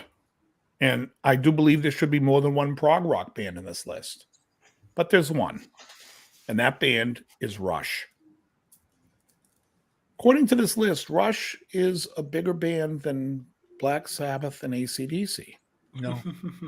No, I got Rush in the Rush top had a 10, lot of bad but albums, too. Not bigger than Black Sabbath and AC/DC. No. Anything Rush made after the 80s is... Yeah. Number 7 on this list I didn't like too. Number 7 on I like everything up to Power Windows. Number 7 on this list is a band that I think should be in the top 5. Yeah. And that band is Pink Floyd. Yes. Floyd introduced high fidelity to rock and roll listeners. Great band. Maybe the Beatles a little bit, but Floyd took it to the next level. Yeah, I mean, they're a great band. Yeah. What can you do? You know what I mean? It's like... I know you're going to have a problem with the band ahead of them. Okay. Uh-oh. Yeah, I mean, so Pink Floyd is number 7, and I think that it's a little high on the list, but maybe. Number 6 is a band that if you took Pink Floyd, they sold worldwide 300 million records, which is a lot. However, the next band, which is number 6, sold under 100 million. And this band is a band that I think in the history of the band, they put out 4 good albums. 4. That's what I think. And the other albums I hate. The band is The Who. Who? Who's Next? Quadrophenia. Who Are You? And Face Dances. Other than that, I hate The Who. I love The Who. For me personally, Who makes the top 5? I know you won't agree with that, but now I don't. No. Do I put them ahead of Sabbath? No, I can't put them ahead of Floyd either. Hugh Caldwell says top 5 for him. I figured there would be. I have no problem arguing the list back and forth. However, I'm Casey Kasem. That person is The Who. And that song. Number 5. Number 5 is a band. You don't want to talk about The Who. You're on to number 5? Because we're going to go back to The Who when we start talking about who's not there. Okay. We go to number 5 and we think, well, you want to talk? Do you have something to say about The Who? No, he's going to mention Keith Moon. You know, because you like of his him? drumming style, he put a lot of eyes on them. They wouldn't have even gotten discovered, and without Crazy Man on the drums. He's a train wreck of a drummer. And then also at the same time, that's what hurt the band a lot, having to listen to that drummer. Right, people are watching, going, "Who's the drunk on the drums? Is that Dudley Moore?" Oh no, that's Keith Moon. Oh. So he helped them and he hurt them. All right, number 5, folks, is a band that is like, for me, I wouldn't put them in my top 100. No. And the only song I liked by the band was Sail On Sailor. The band is the Beach Boys, everybody. Ahead of Sabbath, The Doors, Rush, AC/DC. Yeah, the Beach Boys. Now the list people that worship them, but even when I was a fucking kid, I was like, "Are you fucking?" No. Well, but now we can kind of move through the list, because the rest of the list after number 5, which is the Beach Boys, the rest of the list is real quick though, Dave. The Beach Boys did create a sound that was like nobody else, and so that's kind of what makes the Ventures were doing that sound. Dick Dale was doing that sound. It's called surf music, and they commercialized it. Mike. To sound like no one else. I'm not putting him on the fucking list. You know what? That's an interesting point, and I want to argue that point, Dane, because I like arguing. My point is, does that make something good because it influenced? Like, let's just say, Link Ray influenced Jimmy Page. Jimmy Page loved that rumble. Yeah, so does that mean now Link Ray goes higher on the list because of what he did? No, the songs, he's got one song. He's whatever. I just don't think it means that much. The Beach Boys, I mean, like people always say Pet Sounds. Yeah, it's a couple of good songs on as a whole album. I think God Only Knows. God Only Knows is great. Good Vibrations, which I don't think is on that album. It could be. I don't think so, though. Is a good song. Yeah, Jan and Dean was doing that sound as well. Thank you, Andy. Mm-hmm. Anyways, the next, I'm just going to burn through the rest of the list because it's too obvious. Number 4 is Queen, which is fair. No arguments. Number 3 is Led Zeppelin, which is understandable that they're going to put it there. Number 2 is the Stones, and number 1 is the Beatles. Now, first of all, any list that's a top whatever rock bands, if you don't have Zeppelin at the top, I'm going to come at you. I'm putting you in the fucking woods. I agree. Zeppelin should be number 1. For a billion different fucking reasons, they should be number 1. I agree totally. Not just for one fucking reason. A billion different reasons points to them. I can't argue with you. I agree with you. I think Zeppelin's number 1. The Beatles to me are a pop band, and I don't really rock still. Borderline a boy band. I would put Beatles top 5. I have no problem with that, but I got to put Led Zeppelin number 1, or else you're going to start a fucking fight. I could agree with Zeppelin at number 1. In fact, I wholeheartedly. Now, let me just bring up some bands that didn't make this list that we could talk about real quick. I'm just going to name some groups from the 70s and 80s, and we'll go. I said the Police did not make the list. Didn't make the list. There's no Cure on the list. And the Smiths, which I'm sure people are like, yeah, of course the Smiths aren't on the list. I like personal favorites isn't on the list. Where the fuck is Deep Purple? Deep Purple's not on the list.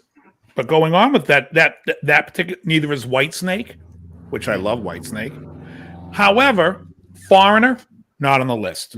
Boston, Kansas. I was going to say Kansas.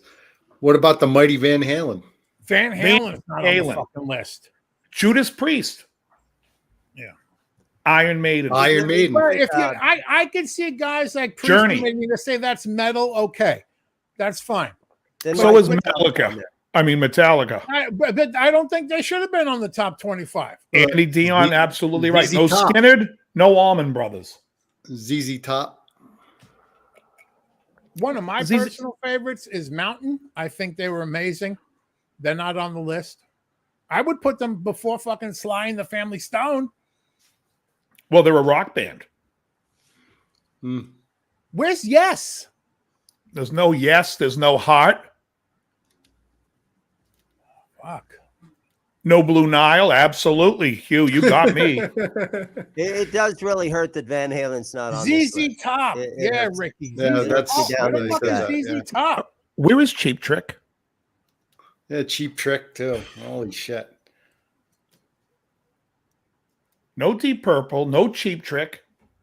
The list is insane. Can Yeah. you imagine? I like being Soundgarden, but for me, Soundgarden, the Louder Than Love in the first album, you could throw out. Yeah. What about Nirvana? If we're talking about game changers. No Steve Miller Band. I There's no could Fog live Hat. without. A Midnight Strummer says there's no hat, meaning Fog Hat. Yeah, I mean, Yes isn't in this list. I know a lot of the people in England are upset that Wishbone Ash isn't on this list. Bad Company. Pistols aren't on it. Bad Company. Yeah, that's right. It's just a little nuts to me. Also, like if you look at this list, the Velvet Underground or the Black Crowes. Black Crowes are so much better. Yeah. I'm saying I think the Black Crowes, like, because I look at bands and I try to look at their first 4 albums. And Black Crowes were fucking rocking those first 4 albums. Where's Kiss? Yeah, Kiss Yeah. is Game Well, changer. I wouldn't put him in. Yeah. I wouldn't put him in top 25, but there is no Blind Lemon But Shitbag. shouldn't they be there Blind before Lemon Shitbag. Sly and the Family Stone or Yeah, Velvet fucking Underground? They should definitely be in the list if. I these think they others should are. be there before the Clash. The only list the Velvet Underground should be in is it would just be like bands that douchebags like. Top 25 bands. Well, people in the douchebags chat like. going, I like them. What? Yeah, Doobie Brothers. Good one, Charlie. Yeah, the Doobie Brothers. Another one. Fuck. Oh, Doobie, Steely Dan, you mentioned. Steely Dan. Yeah, it's just it's insane what's not there. It is hard to make a list like this. Don't though. forget the punk band Anal kinda. Cunt.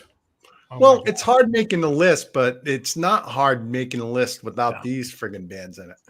Shalom, Sheikh Z. Hello. The 4 They seasons. can see. Yeah, you gotta put some of these bands into different genres. If you want to make just a rock thing, then that's where Van it's just so Halen should random. be in there. If you want to make a popularity on who sold more tickets, then maybe Bruce Springsteen should be in there. You know, there's different lists that you But can you have make. to have but just a factors, general rock you know? list. It's Yeah, you have to have facts. There's You gotta have be to sit there. factors. Yeah, you have to say, touring music. I mean, Yeah. Van Album Halen was sales, touring, the popularity. Cars. Thank you, Alex. The Cars. The Cars are Yeah. fucking amazing. Chicago. I like. Chicago. I would put Blue Oyster Cult before some of these bands. how many concerts Chicago has played in their history? Electric There's Light something like Orchestra. 300 a year. How Yeah, about they're ELO? unbelievable. ELO's Oh, another one. Yeah. The only thing I gotta say is, if I were the editor of this and this came across my desk, I'm losing my fucking mind like J. Jonah Jameson. In fact, I'm I would say, screaming for Spider-Man. and what I would say to them is, here's what you got to do. You're going to make me a mixtape of the best Velvet Underground songs. And if these 10 songs aren't better than Billy Squire, Don't Say No, go to HR and get your last check. You're done. You're out of here. I don't think you could fire No someone Joe over that. Dolce. And then before you go out, leave your clothes in the foyer and run through Shut up those your woods face. because I'm coming with my rifle. Shut up your face. Go through the rear exit. The rear exit goes right to like 2 feet Right. into the fucking woods. Right to the woods. We're hunting you down. It's We're just not gonna enough for the door to open and bump into a fucking tree. No, not the back door. The title of the list is New Arena, which is the website's 25 greatest rock groups ever ranked. Oh my God. How do you not? First of all, you don't have Van Halen and ZZ Top because they're the same band. It's really upsetting to me. And as ridiculous as like the Beach Boys, I think is, Night Ranger has a better spot than the Beach Boys in my list. Where's the Spies? 24/7 Spies. I mean, there's so many bands that would be in my top 100 that it would be funny. And probably, and I'll tell you right now, in my top 100, Hugh Caldwell might be the only person that could know every band that's in my list. All right. Dave, I got to send you something in the private chat. I randomly found something that may even be worse. Supertramp Speed for Hire, another one. That's a great band. No Guns N' Roses for you Guns N' Roses fans. All right, hold on. We have a list showing up here. Hold on. Holy shit. Tell me how 24 beats out 25. This is gold. This is gold. We got a top 25 guitarist of all time, everybody. All right, we got another list to go through. Let me just see let me see who compiled. This is from rateyourmusic.com. I just randomly found this. And the guy who made the list goes by Ryan Aceman. I don't know if that's his real name, if he's a real Hasidic Jew, or if he's like big. Let me see where Ace Frehley is in this list.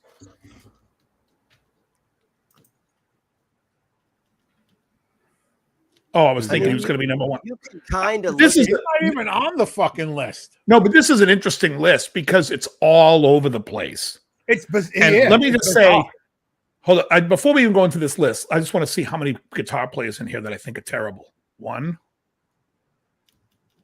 Are you talking about on the list or people in the chat? Be nice to our fans. On the list.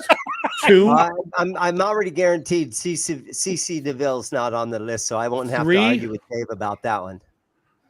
Okay, there are three people on this list that wouldn't make my top 100. All right, let's go through the list. Let's go through this list. Who you call them? No Skid Row, exactly. Let's Overkill's in my top 30, says Elroy Shredding. Number 25 is a man best known for Blizzard of Oz, Diary of a Madman, and then died way before his time, Randy Rhoads. That's 25. Randy Rhoads, for me, if you put him in a list, it's because you love those two records. That's number one. I will say that. His playing is so fucking good. And I don't think it was as flashy or as over the top as people think. In fact, the other day I was listening to it. You know what's difficult about a lot of his shit is Max Norman had him play both sides. He had him side the solos. He's playing them twice. Mm-hmm. So sometimes when I was a kid and I was hearing stuff, now that when I'm in the gym on the treadmill hearing it, I'm like, oh, I see. He played a different note on that one. And they kept it. You know, whatever. It's like sometimes the things are a little off. But I think he was great. I think Randy should be top 10. Yeah. For me personally, he's top 5. I love him. I always have. Yeah. I mean, to me, there's a great respect for him as far as I'll go so far. The new guy on the block. Out myself and say I'm one of those psychopaths that will pick Randy over Eddie Van Halen. I love Eddie, but I'll pick Randy over that and I'll fucking argue with you. I will fucking argue with you. It's just too bad we couldn't have heard more out of him. Well, is it too bad, or is it lucky? Or is it lucky for him? Lucky for him and his reputation, because he could have taken the path of Jakey Lee or so many other guys that. Well, I'm just saying, you could imagine what if Eddie Van Halen got hit by crashed in a plane right after 1984. He would go down in history as the greatest player of all time. And everyone would say, could you imagine what he would have done after that? He was so good. He was so good. Right. And then, okay, we have that opportunity to hear what he did after that. And it stinks. Yeah. No, it's poppy, okay, but the chorus on his guitar. It wasn't as fulfilling as you would wished it would have been. Right. It wasn't like you weren't, I mean, it was good. But it's just music. It wasn't like he was changing. Like, people always say that, like, I used to always, remember when Stevie Ray Vaughan died? I wasn't a big Stevie Ray fan, but when Stevie Ray Vaughan died, every song on the radio for like a year was Stevie Ray Vaughan. And I remember saying to a friend of mine, I hope Eric Clapton never dies. Yeah, Eddie, it seemed like Eddie kind of, after he didn't have David Lee Roth to compete with anymore or to cover up for, because Eddie was covering up for Roth. Oh, I don't think so. Can we talk about number 24 now? I think it was way more. There's way more swagger in the Roth stuff, and when they stopped playing with Roth, they were much more about playing pop songs with Hagar than swagger tunes with. Because what's the one song that doesn't have swagger on 1984? I'll Wait. No, okay. No, I'll Wait. No, okay. Jumpers. You know, it's all swagger, but not, but I'll Wait. And David Lee Roth didn't even know what to do with it, and that's why Michael McDonald wrote the lyrics on that. Yeah. Little trivia for you folks. There you go. Okay, number 24 is a joke. Dave Mustaine left Metallica. Metallica needed a new guitar player. And above Randy Rhoads, we now have Kirk Hammett. Saying Kirk Hammett is better than Randy Rhoads is like saying that my Bible. Go piss on my Bible. Is like saying that the realistic receiver from Radio Shack is better than the Macintosh. Wait, you got a problem with Tandy Computers? It's a Tandy company. It's a fucking Tandy company. Or Optimus. Is that what the realistic Optimus was another Radio Shack brand. There was something that played the other day. It was a Metallica song. I think it was Seek and Destroy. The lead solo on Seek and Destroy is so horrible. It is so bad. It is just, he's playing as fast as he can, not in any time. It's horrendous. Now, in a weird way, the list for the next two parallels our previous list. Go ahead. So you have at the number, I got the other list. At the number 23 spot, just eking out Kirk Hammett is arguably someone they call the godfather of heavy metal, Tony Iommi of Black Sabbath. That's number 23. And number 22 is Angus Young of AC/DC.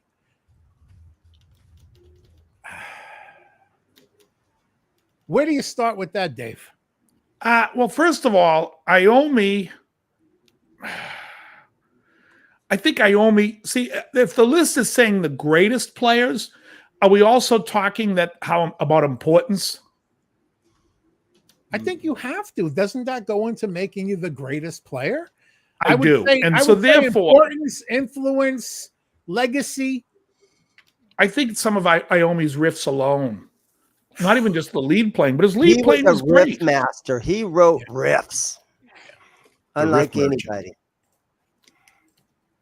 And Angus is fantastic.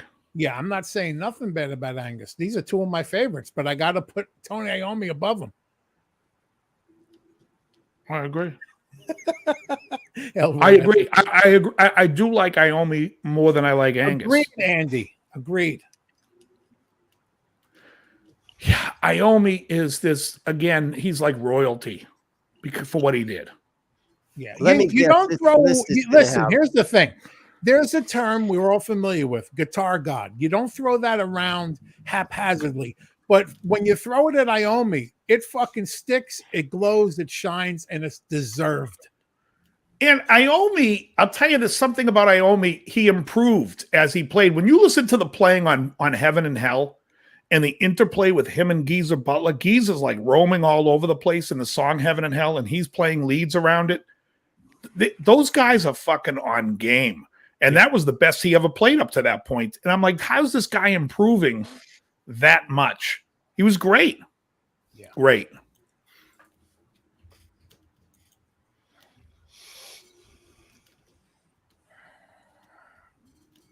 And then now we're coming down to number 21, who I think is one of my all-time favorites, Joe Satriani.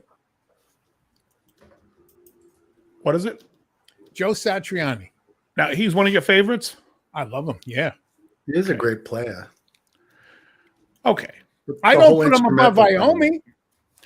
I don't put him on a top 25 list, and I don't put him on a top 100 list. And really? I'll tell you why. there's a lot of fucking wankers. Is he a better shredder than Paul Gilbert? No. No. Is he a better shredder than Steve Vai? No. No. Is he a better shredder than Tony McAlpine? Hell no. Is he a better shredder than Greg Howe? Yeah, but I don't No. know. Is he a better shredder than Ingvar Malmsteen? Shredder. No, he's No. but he's not a straight out shredder. He is. But you know, Have you heard his band Chickenfoot? I went to see. I saw Rush at the Gibson Amphitheater, and people coming up to me from the theater saying, "We're selling Chickenfoot tickets now for $20." And I'm like, "If you give me $20, I'm still not going." Nobody was going to see Chickenfoot. They're terrible. He's not a he's not a player. Sorry. I don't think Joe belongs on this list. He had Summer Song. I think to me his stuff is pedestrian. And I will say this: I've met Joe many times. I've hung out with him and his manager many times, Miles. They're both super great guys. But what's the guy's name from Dream Theater? John Petrucci. John Petrucci. Is he better than Petrucci? No. Is he better than Guthrie Govan?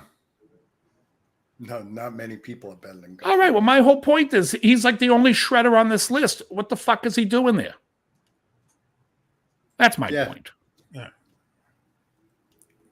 I mean, that I'll agree with. If he's on the list, you don't have Yngwie there. You don't have. That's what I was going to say. Steve Vai is not there. You know. No, that's what I'm saying. None of those shredders are there. How can Yngwie not be on there? Well, first of all, I have a whole problem with this list, and we're going to get to it because there's players on here that I don't think are great players. That like Kirk Hammett. I think Kirk Hammett's a terrible player. Yeah, I'm sorry. Put him on the list. I just think and whatever I think of Metallica, it doesn't matter. I just don't think he's a good player. So, and Satriani to me, I just think of him as boring. And that's fine. Some people might like him. Surfing with the Alien was a fun album. That's one of my favorite albums of all time. Wow. All right. So now let's go to number 20.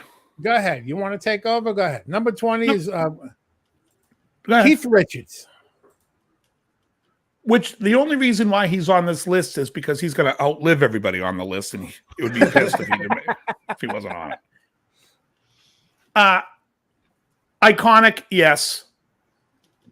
Better than he's is he better than he's given credit for? Yes. Does he deserve to be on this list? No. And I love Keith. But if someone said to me, the top 25 guitar players of all time, Keith's not on that list. I'm sorry. In fact, on my list, yeah, the other three would be there. All right. The next guy would not be. And that's going to bother Jan. The next guy, wait, that's bothering me. You don't put Richie Blackmore on the list, who's number 19? I'm not a huge Richie fan. I like him, and I like the bands he was in, but as a player, I'm not in love with Richie. I thought it was strange how some of that Deep Purple stuff, the keyboard, or John Lord, was actually mixed louder than Richie Blackmore was, than the guitar. The keyboard was louder in the mix. In what? In Deep Purple?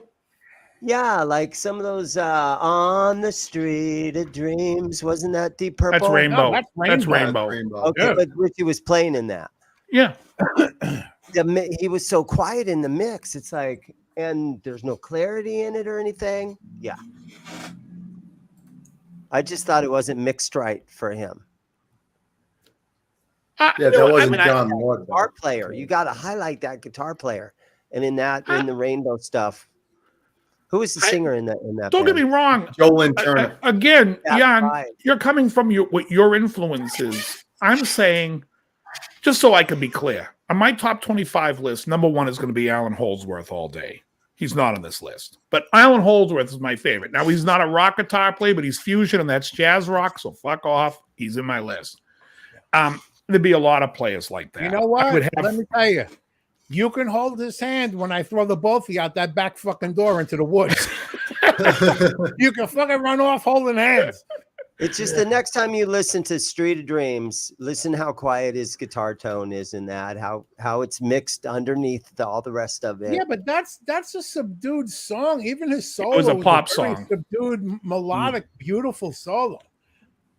But the album before it, the guitars were really hot on Straight Between the Eyes. I don't make the list for me. What about you, Dave? Would you put this guy above Blackmore, though? Well, here's what's funny about the next guy on the list. The next guy on the list to me, I think, is a... I'm thinking of the wrong person, but I like this guy. Forget what Okay, the next guy on the list for me is a guy who I think is a phenomenal guitar player. Yeah, he's amazing. With the absolute worst guitar tone in history.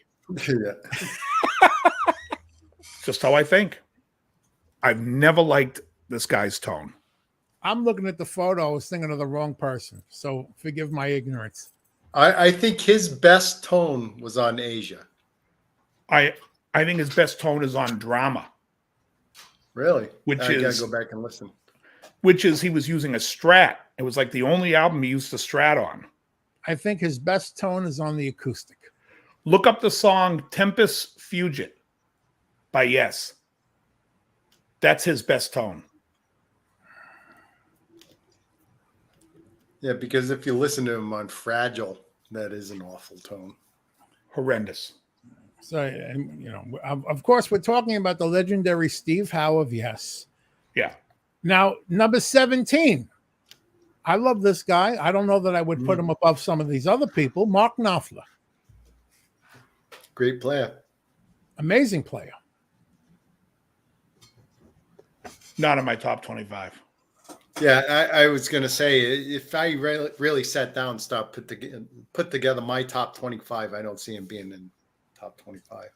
Yeah, and I knew guys back in the day that sat and picked out the Sultans of Swing all the way through, and they could pull that off. So it wasn't anything that was like unbelievably hard to play. No, but he created that solo. It's not about, I know. He's a great player. He's influential. I think he's a good player. He left, did he leave a mark? Yes. That song alone, has influenced. Yeah, he left so a mark. Mark not? Not here or here, but here. That's Tommy Boy. All right, what do we got for the next one? Number 16, he's in my top 5, Brian May of Queen. Okay, so I love Brian May. So Brian May, here's what I'm going to say about Brian May. However, how good you think he is, he's 10 times better than that. I think he's phenomenal. I think he's so underrated. I think he's brilliant. He's amazing. He's so eclectic, but I think he's brilliant. And I think his playing, when people talk about Queen, they always talk about Freddie. And I think they don't realize how brilliant Brian May was. Yeah, you have to listen to the stuff he played that wasn't. As far as rock guy goes, like strict rock guys, he could be my number 2. Yeah. And not only that, he could be number 3. He's not just a great guitarist, he's a composer. That's when you go into a different level. He's a fucking composer. The compositions of the songs, he's amazing. You can't argue with that. Love him. Number 16, no, definitely top 5 is, I know, at least for me. Number 15 is an amazing player, Eric Johnson. Mm-hmm. Yes, great technician. Does he make my top 25? Put him above Brian May. Yeah, he doesn't make my top 25 because I just find him uninteresting. God level. Yeah, I don't know if Eric Johnson makes my list. I like him. Mm-hmm. I don't love him. I think he's good, but I think a lot of those guitar players like him and Joe Satriani and Steve Vai and the guys that kind of came about without working with a lead singer and writing songs with the lead singer, I'm just kind of lost with it. You don't like it? I feel like I don't really like it. I thought when So I you was don't. young, You're this saying is you don't gonna like be so cool that there's a song where it's just a guitar solo all the way through.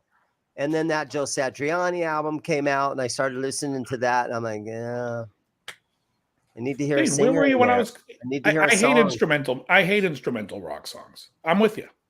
I need Except to for hear a song. Frankenstein, I'm done. Frankenstein's the only one I can do. Yeah. But it's true because who the hell and I like what's that? Cliffs of Dover. Yeah. It's fine. But that's his one song. What am I going to do? That one song is going to put him into my top 25? I don't think so. One of my favorite. I'd rather hear. Yeah, I hear that, but I haven't. It didn't blow me away when I first went to it, and not that I need to be blown away. He's okay. He's okay. Mm-hmm. Great player, just not. Now, coming in at number 14, ahead of Eric Johnson, Brian May, Mark Knopfler, Steve Howe, Richie Blackmore, Tony Iommi, we have Saul Hudson, better known as Slash. This has just gotten ludicrous now. So yeah, I think Slash is a decent player. He's great. I think he's a good player. He's not in my top 50. And that's not to be disparaging of him. I would just say the top 50 are going to be great fucking players. He's written some good solos, but you hear him live. I'm not in my top 50 player. I like to hear a guitar solo that you can sort of hum along to. Estranged. Yeah, he's written some great solos. He's written some great solos. No, I think he's good. I think he's very good. I hate the fucking band with a passion. God, do I hate Guns N' Roses. I fucking hate them. I'm going to run and check Mikey really quick. I'll be right back. All right. Oh, was that him making the noise? I think he made a noise. I'm getting worried because I haven't checked him in like a little bit since I started, but I'll be right back. All right. So, yeah, I mean, who are we just talking about? Slash. Slash. I just find I don't like the band. And in fact, I love the album Use Your Illusion 2. But unfortunately, the only song I don't like on that album, is it November Rain on that one? That's the one they'll always play on the radio. It's like you can't play Civil War. You can't play Pretty Tied Up. Look, it's like, how about the songs that you don't? I want to hear those songs. Estranged is his best November song. Rain. How many guitar solos are in November Rain? There's I one can't after tell you because I the turn it the intro, second it comes on the radio. I'm turning it off. Verse. There's one after the chorus. It's got, and then there's a fade out at the end of the song. I wouldn't know. I turn it off every time it comes on. Yeah. But Estranged is a great song. Estranged, that's a phenomenal guitar part. And he has Slash has a better tone than Richie Blackmore, in my opinion. Well, that's subjective, but yeah, I mean, I guess the that's everything. Actual tone, the actual quality of his tone, it's there. People. But Blackmore had that Strat, so I mean, I'm a Strat guy, so I love the sound of the Strat. I think the sound of making a Les Paul sound good isn't too tough. It's got those big humbuckers. You plug it in, you turn it up, and it always sounds great. Right. But they play like coffee tables. I'm a Strat guy, so I tend to like the sound of a Strat.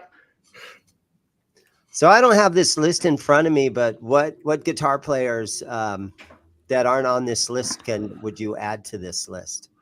Well, what number did he leave on? He left on number 14. Number 13, let me just say this, is a guitar player, again, that I don't care for. Pete Townsend. And I like the Who. I don't love him. But I just don't care for his playing. It's not bad. What I do like about his playing is he knows his limits. And he works with it. Mm-hmm. Doesn't try to play over his head. But I'm just not a huge Pete fan. Whatever that means. What would you say? Mainly because he badmouths Led Zeppelin and he badmouths these bands that are better than his. What's his best song? Guitar wise. Yeah. So I like the Empty Glass album. I love Rough Boys. I think it's great. It's one of my favorite songs of his to play. Was there a lead in that? What's your favorite lead? He didn't play lead very often. He doesn't really have any leads. We're talking now about the next one on the list, Pete Townsend. Oh, he's one of the all-time best rhythm players. He'll even tell you he doesn't play lead. But yeah, I agree with what you said about that album. That's one of the best albums. The Empty Glass. I love Empty Glass. Perfect album. Love it. Everything. Gonna Get You, Jules and Jim. Yeah. Great album. It is a great record.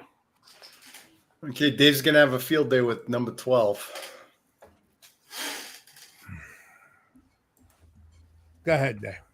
Okay, hold on. I was answering somebody on Facebook. Oh, okay. Okay, so number 12. He always ends up on these lists. Number 12 is the Bob Dylan of guitar players. It's Chuck Berry. Everyone puts them because they think they got to put them. Yeah.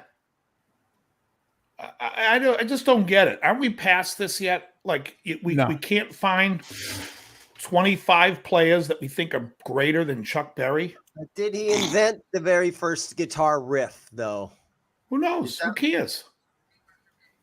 That's why he's on the list, because he invented the first riff that you heard on the guitar. Well, he took piano parts. He took a. I don't think so. I think the first riff might have been Ike.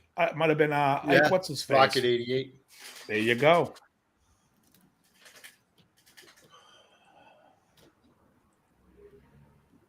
He's Speed for Hire says Chuck stole his style from Sister Rosetta Tharpe. I thought he took it from Sister Mary Elephant. Class. Hanoi said something interesting. He said, this is one of those lists that puts Randy Rhoads above Gary Moore. Gary didn't make the list. Yeah, Gary's not on the list. He's not even on the fucking list, which is blasphemy itself. The next guitar player on this list treats the guitar like a typewriter, in my opinion. Yeah.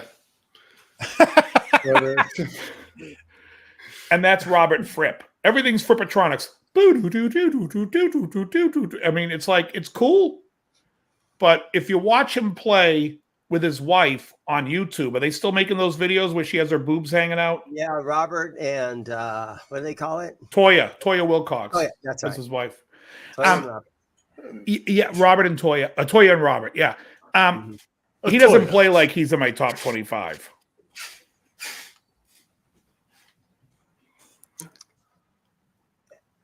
So I went and saw King Crimson probably 20 years ago, and it was just like, it was hard to follow. I'll just say that. Yeah, I love King Crimson.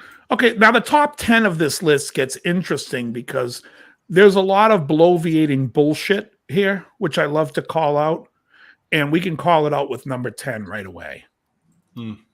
Number 10, folks, is Stevie Ray Vaughan. Now, I think Stevie Ray Vaughan is a fantastic blues player. I think he's a great player. Does he make my top 10? Maybe not.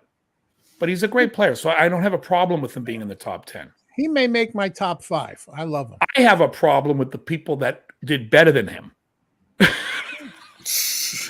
on this list. There we go. Well, number 9's gonna. 9, especially number 9. And Joe, would you please tell the crowd who number 9 is? Number 9 is Carlos Santana. Santana could be the worst fucking guitar player in popular music. I'll tell you right now, unless I see him on stage with Eddie Ojeda from Twisted Sister, I'm not sure which one's worse. But I'm willing to give it to Carlos. Brutal. That's brutal. Oh, man, that's fucking brutal. Oh, my God. I'm willing to give it to Carlos because all you have to do is go on YouTube and watch Carlos Santana and Antonio Banderas perform at one of the Oscars. And you're watching Carlos play and Antonio sing, and you're like, I don't know which one of these motherfuckers is worse. This is unbelievable. Now, I thought they were doing it because it was for a comedy. It's not like he's playing his guitar, he's fighting it. And there's no sustain. He's not letting any notes ring out, and just it looks awkward. And you saw that? I did, and yeah, it looked awkward. It looked like he was a beginner on the guitar. He wasn't delicately going through riffs and good lead. He was fighting every note, and it was making a plucky noise, and it was like he couldn't play. Yeah. And so then I went back to listen to other stuff, and I was like, you know what? I don't think he can play. Although, listen, one of my all-time favorite guitar solos on a pop record is Boz Scaggs' You Can Have Me Anytime. And Carlos Santana plays the lead. And I played the lead on my channel. I love the lead. And I tell anyone who's a Carlos Santana fan, that is the greatest thing he's ever played. But he's the worst guitar player in rock. Until him and Eddie Ojeda cut heads like Lightning Boy and Jack Butler, I'll never know. We're not gonna take that. The only reason why I say Ojeda is him and Eddie Ojeda are tight, but they're not as tight as Judas Priest. Did you ever see the We're Stars video? We're Stars. Yeah. First of all, it's the worst song lyrically. It's horrendous. But when they show Eddie Ojeda playing the solo to it, and it's like, Christ. All right, listen. I'm like, are they going to put him in the track? Be careful when you mention that song around me. You may go out the back fucking door into the woods. I was lucky enough to play at the Whiskey A Go-Go with the two guys, Paul Shortino and Carlos Cavazzo, and we actually did We're Stars on stage. And I was one of the background singers, so I was Paul Shortino from Rough Cut in a falsetto. Yeah, Paul Shortino. Yeah, awesome. We can be strong. We are fire and stone, but oh my God, that song lyrically. Somebody put the lyrics and read them. Let me give you a personal opinion about all the guitarists on that song. You know who I think has the best solo on that song? Buck Dharma from Blue Oyster Cult. He's fucking great. I think Neil Sean too on that fucking song. I love Buck Dharma. All right, Buck Dharma's an old school guy. He plays the song. He creates a solo that means something. Yeah. Everybody else was just blowing loads. It was like the Peter North Festival. The Iron Maiden guys were playing harmonies together. Right, but that they should have named that fucking video. Here's Guitar Bukkake. We are just fucking blowing loads. We're playing as many notes as we can, and then they show Vivian Campbell. He's like, everyone here's just burning, and then he goes to play, and his tone sounds like he's in a fucking gorilla amp with an MXR Distortion Plus in front of it. Mm-hmm. Yeah, they didn't have their guitar tones really figured out in the early to mid 80s. Yeah. We're stars. Not so fast. You're not stars. You're out of here. Take the back. Leave your clothes at the door. I'll be out with my rifle in a few minutes. What about vocal performance on that? Who gave the best vocal performance? Ronnie. Yeah, Ronnie was there. Rob Halford was there. I thought Dave Manichetti was great. When Halford did the We're Fire, when he was doing the We're Fire, he was fucking great. Halford was great. And I'll tell you, I thought Jeff Tate from Queensryche was a little sassy. It was good, man. I love he that. Was like, Jeff Tate and that was like the heavy metal Ethel Merman. We are calling you. It was like, I was waiting to go, starting here. Stop. Like, he's the heavy metal Ethel Merman. The vibrato that guy brought was like, are you fucking... I'll tell you, Dave Manichetti was fucking awesome. Oh, my God. Mm-hmm. It was good. I love Dave Manichetti. I really enjoy it. Yeah. Now, number 9 to number 8. Who's number 8? You go down the rabbit hole on all the other YouTube videos of We're Stars. There's like these Canadian artists that got together to do it. There's all these guys. Let me tell you what the best is. Those videos. There's a Japanese game show, and they're doing We Are the World. And they're Japanese people impersonating everybody in We Are the World. It's the greatest video ever. When the Japanese Billy Joel guy comes out and starts doing his, I mean, it's or the Japanese little Cyndi Lauper. It's fucking classic. You have to see it. It's I gotta genius. find that. I have to find that. Oh yeah, just look up Japanese "We Are the World." It's fucking great. Okay, eking out Carlos Santana. Just beat him by a little. Just beating him by a hair is Eddie Van Halen in the number 8 spot. Yeah. If Eddie saw this list, he would be like, "What's Carlos doing on the list? Hey, what's Carlos doing here? I thought this was a list of good players. What's he doing here?" Unfucking real. Eddie should be. I gotta put Eddie's top 5. What do you think? Number 1 for me. Who? Eddie Van Halen. He's King Edward. He's the greatest rock guitar player of all time. He just is rock and roll. And he can. And look at, you could thank Billy Gibbons for it because he stole a lot of Gibbons shit. But who's Eddie not on this list, by the way? Not on the list. Right, but Eddie is king. He's king. In this list, I would say he's number 1. Yeah. Holdsworth is my all-time favorite player. Above Eddie, at number 7, Jeff Beck. Name drop. He's a name drop. Jeff like Beck, Velvet Underground.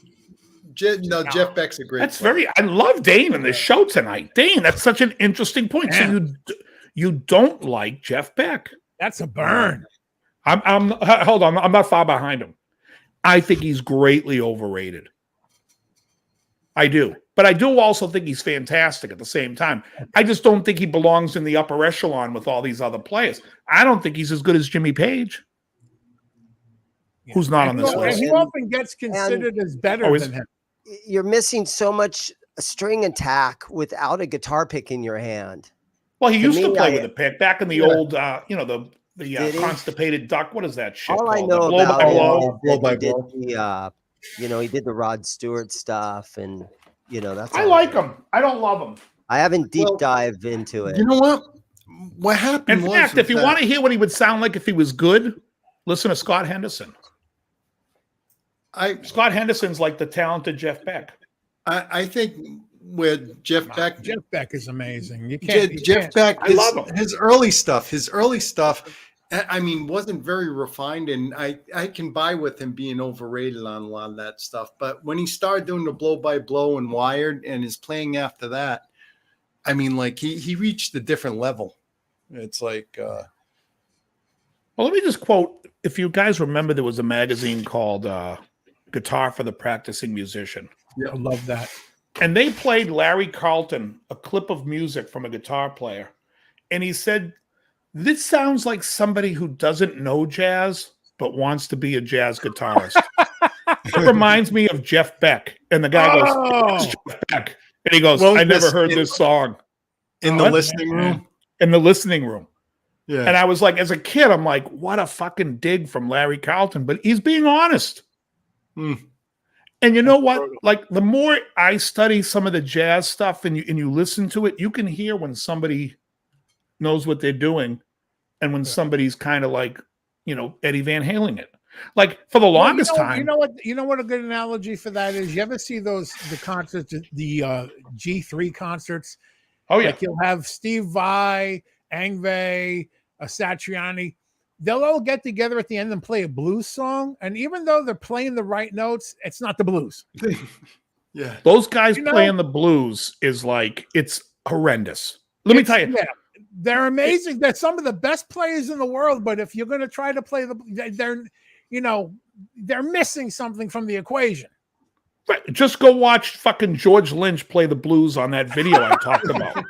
I think one thing that might have happened. He wasn't playing the blues. He was giving me the blues. I never had the Blow by Blow album. And if I would have had that on a cassette tape or something, and I had to, okay, what do I got to listen to? I guess I'll pop this one in. If I would have had that when I was young and just really listened to it, I would probably have a love for it, but I didn't do it. You don't like instrumental music, but let me just say this. Yeah. If you big song off that album is Freeway Jam. You know Freeway Jam. Right. There's a song called Don't Give It Up by Larry Carlton, which is like the jazz version of Freeway Jam. And it's far superior. And I'm not trying to piss or shit on Jeff Beck. I love him as a player. I just don't think I just think there's 50 other players that I'd rather listen to, or that I think play better. So, I mean, yeah, well, he definitely shouldn't be beating out Eddie Van Halen. Who? Jeff Beck definitely shouldn't be beating out. Nah, I don't think he should beat out Jimmy Page. It's in the way I say. Well, he's not beating out. Oh, I didn't even realize Jimmy Page was there. Oh my God, I can't believe who number 3 is. That's I fucked say up. it's a Number name 2 drop artist because more. The list gets more aggravating as we go Oh on. my God. All right, let's go to number 6. Number 6 above Jeff Beck is Dwayne Allman. Okay, now this, I don't know do you guys have opinions on Dwayne Allman? I have to tell you, I teach the Allman Brothers every week. I go over these songs with Dwayne Allman every week, and I'm going to say some pretty racy things in a few minutes. Things that you never hear people say. Things that you never hear people say. Number 1, Dickie Betts was a better player. Dickie Betts gets so slighted by Dwayne Allman. Why? Because Dwayne Allman was taken out by a peach truck. That's why. If he were alive today, they would have been like, you know what? That Dickie guy's way better. Dickie's a way better player. He's cleaner. He plays, his bends are in tune. Everything about his playing. And then when you hear, I hear people say this all the time, Dwayne Allman's the best slide player. The best slide player? In what planet is he the best? He couldn't even get a gig. He was trying to get him with the Swampers, and the Swampers were like, no, buddy, we're all set. No, it's okay. We're all set. And they were 18 and he was older. They were like, yeah, we're good, buddy. I do not think Dwayne Allman is the great, great player that everyone makes him out to be. Was he good? He's okay. He always fucking slides sharp. And I'm telling you, when he plays those solos and stuff, Dickie's a better player. I'm just going to say it. Dickie Betts is a better guitar player. I was never a huge Allman Brothers fan anyway. Yeah, so. neither were. A couple songs I like. Ain't Wasting Time No More is one of the greatest songs. I'll tell you what's another great song you guys should check out. It's called Come and Go Blues. And there's a guy on YouTube that does an acoustic alone version of it, which is fantastic. But Come and Go Blues, I think Derek Trucks is a much better slide player than Dwayne Allman was. And again, I know that's fucking heresy, but that's the truth. And you want to hear a real slide player? Listen to fucking Jerry Douglas. Listen to fucking Jerry Douglas from Alison Krauss's band. That guy plays slide dobro better than anybody. Ry Cooder, too. Ry Cooder's a great slide player. But I'm just saying, Dwayne, there's a movie called Tom Dowd, the language of his music, whatever, and he's showing and you can look it up, just look up Tom Dowd breaking down Layla. And he takes all the tracks out. All you hear is Clapton on one speaker and Dwayne on the other. And neither one is in tune. Clapton is flat. This motherfucker over here is sharp, and I'm going bananas. And when he puts it all in the mix and puts an aural exciter on it and throws it through a couple of different chorus effects, we have the song and everyone's happy. I'm not happy. Now I can't unhear it. Thanks, Tom Dowd. The thing is, there's all these what I call like name drop type bands and guitar players, and so throughout history, for some reason, somebody said, "Oh, Jeff Beck is just a legendary guitar player," and I'm picking on him. And without listening to the music, you just are repeating what so and so down the street told you. Oh yeah, Jeff Beck's a great player. Yeah. That guy. Oh yeah, Jeff Beck's he's a great player. Yeah, Bob Dylan's a great writer. Eric Clapton is probably number one on this list. But again, Eric Clapton's great. Eric Clapton's great without actually listening to Eric Clapton. Everybody in the world just walks around, Eric Clapton is great. They're following. That's sheep. All they do. We're following sheep. Yeah, we're sheep. I thought Clapton was great in Cream. Afterwards, I'm not so much. Yeah, I mean, look, I'll say. Well, we'll get to him when we get to him because he's on this list. Let's not bullshit. Let's start the top 5, shall we? Let's do it. All right. Number 5, who personally for me has to be number 1, Jimmy Page. James Patrick Page is either number 1 or number 2. I said King Edward, but Page probably just on the songs, the tunings, Page is probably my number 1. When you speak of songmanship, influence, legacy, showmanship, how the fuck do you pick anyone above Page? Even my Colombian pastor would say Jimmy Page is the best. And I would lend him my Jeff Beck DVD, Pink Floyd. He goes, yeah, but Joe, Jimmy Page, he's the best. Joe's pastor said to him one time, he said to Joe, Joe, whatever you do, please try not to swear as much as you do. And then you said, do you think that Jimmy Page should be number one on the guitar playlist? He goes, fuck yeah. Joe's pastor, everybody. I want to know why your pastor is from Colombia, yet he sounds like Jackie Mason. Actually, he sounded like right. The way he just said, hey, a rabbi doesn't exaggerate. A rabbi tells stories that may maybe not be true, but that was Krusty's father, Jackie Mason. Yeah, that's right. Okay. Let's go to number 4. Number 4 for me is someone I would put in my top 5 easily. One of my personal favorites, and that's David Gilmour. David Gilmour. Definitely, if for rock players, he's in my top 10. I haven't figured out where I would put him yet, but I love Gilmour. Gilmour, it's not about the playing. It's not about what he plays. It's what he's not playing. He has a note sensitivity thing. He just plays the right notes perfectly. And he's got a great ear. The so right he's note, the the king right of time. bending his strings to proper always in pitch. tune. Always proper pitch. When you do a string band, nobody does that better than him. Now, Duster's saying F. Gilmour, and he's big on Zappa. I will say this. David Gilmour completely stole the solo to Money from Frank Zappa's The Grand Wazoo. It's the same solo in The Grand Wazoo. And they were opening for Zappa on the Grand Wazoo tour in 72. So I will say that Gilmour did steal that, and they were friends. Let's go to number 3. Number 3, I think, is a great guitar player. I don't put him above a lot of these other people on here, and that's he's Alex not in a 25 of Rush. Yeah, Alex Lifeson of Rush. It's above the number Gilmour 3. and Page and SRV. The problem is I really think he's a great player. Yeah. Or very good player. The problem is he's surrounded by guys who are better on their instruments than he is. You may be right. And that's really where you put him in Triumph and he's going to be fucking, you'd be saying Alex Lifeson would be in your top 10. I agree. I don't think he's top 25 material, but I think he's a good player or great player. Not top 25 for me. Okay. Yeah, I don't see him being top 25. Number 2. Oh, Christ. We have Eric Clapton. Okay, so Eric Clapton for me is I compare him to Elton John. No, and I don't mean that they both, are like gay. in the keister. No, I mean, no. I'll say this. Nobody knows how many pianos Elton John owns. They just know he has organs up the ass. Oh, God. No, seriously. Elton John, people sit there and talk about him as a piano player. Is he a great piano player? He's very good. Is he one of the best? No. But he's a fantastic artist. Same with Billy Joel. He's not the greatest piano player in the world. He's a fantastic. None of these guys could touch Bill Evans, McCoy Tyner. These guys were fantastic players. Even Chick Corea is a fantastic piano player. These guys can't touch him. But they're artists. And Eric Clapton is a guitar player that happens to be an artist.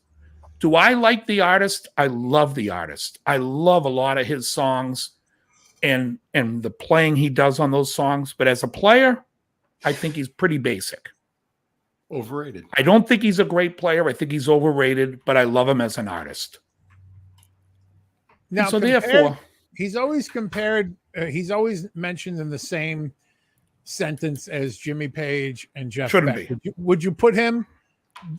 Certainly Jeff not above Beck is that. a much better player. Jeff Beck's a better player. Page is a better player. Clapton is a good player. But to me, it's about the songs and the artistry. It's about his songs, his singing. You move it. You like when I listen to the August album, because I think August was a great record. Something inside of me keeps on. It's his voice, or it's in the way that you use it. His guitar playing, he could have got fucking Steve. In fact, on Forever Man, Steve Lukather is playing the rhythm guitar parts. Steve could have played the whole song for all I give a shit, even though that is probably Clapton's best guitar solo to date. I just think that you talk about Prince as a guitar player, he doesn't make my top 100. Again, Prince is an artist. if you talk about him as a musician, he's a better bass player than he is a guitar player, but I think he's a pretty shitty guitar player. That's just me.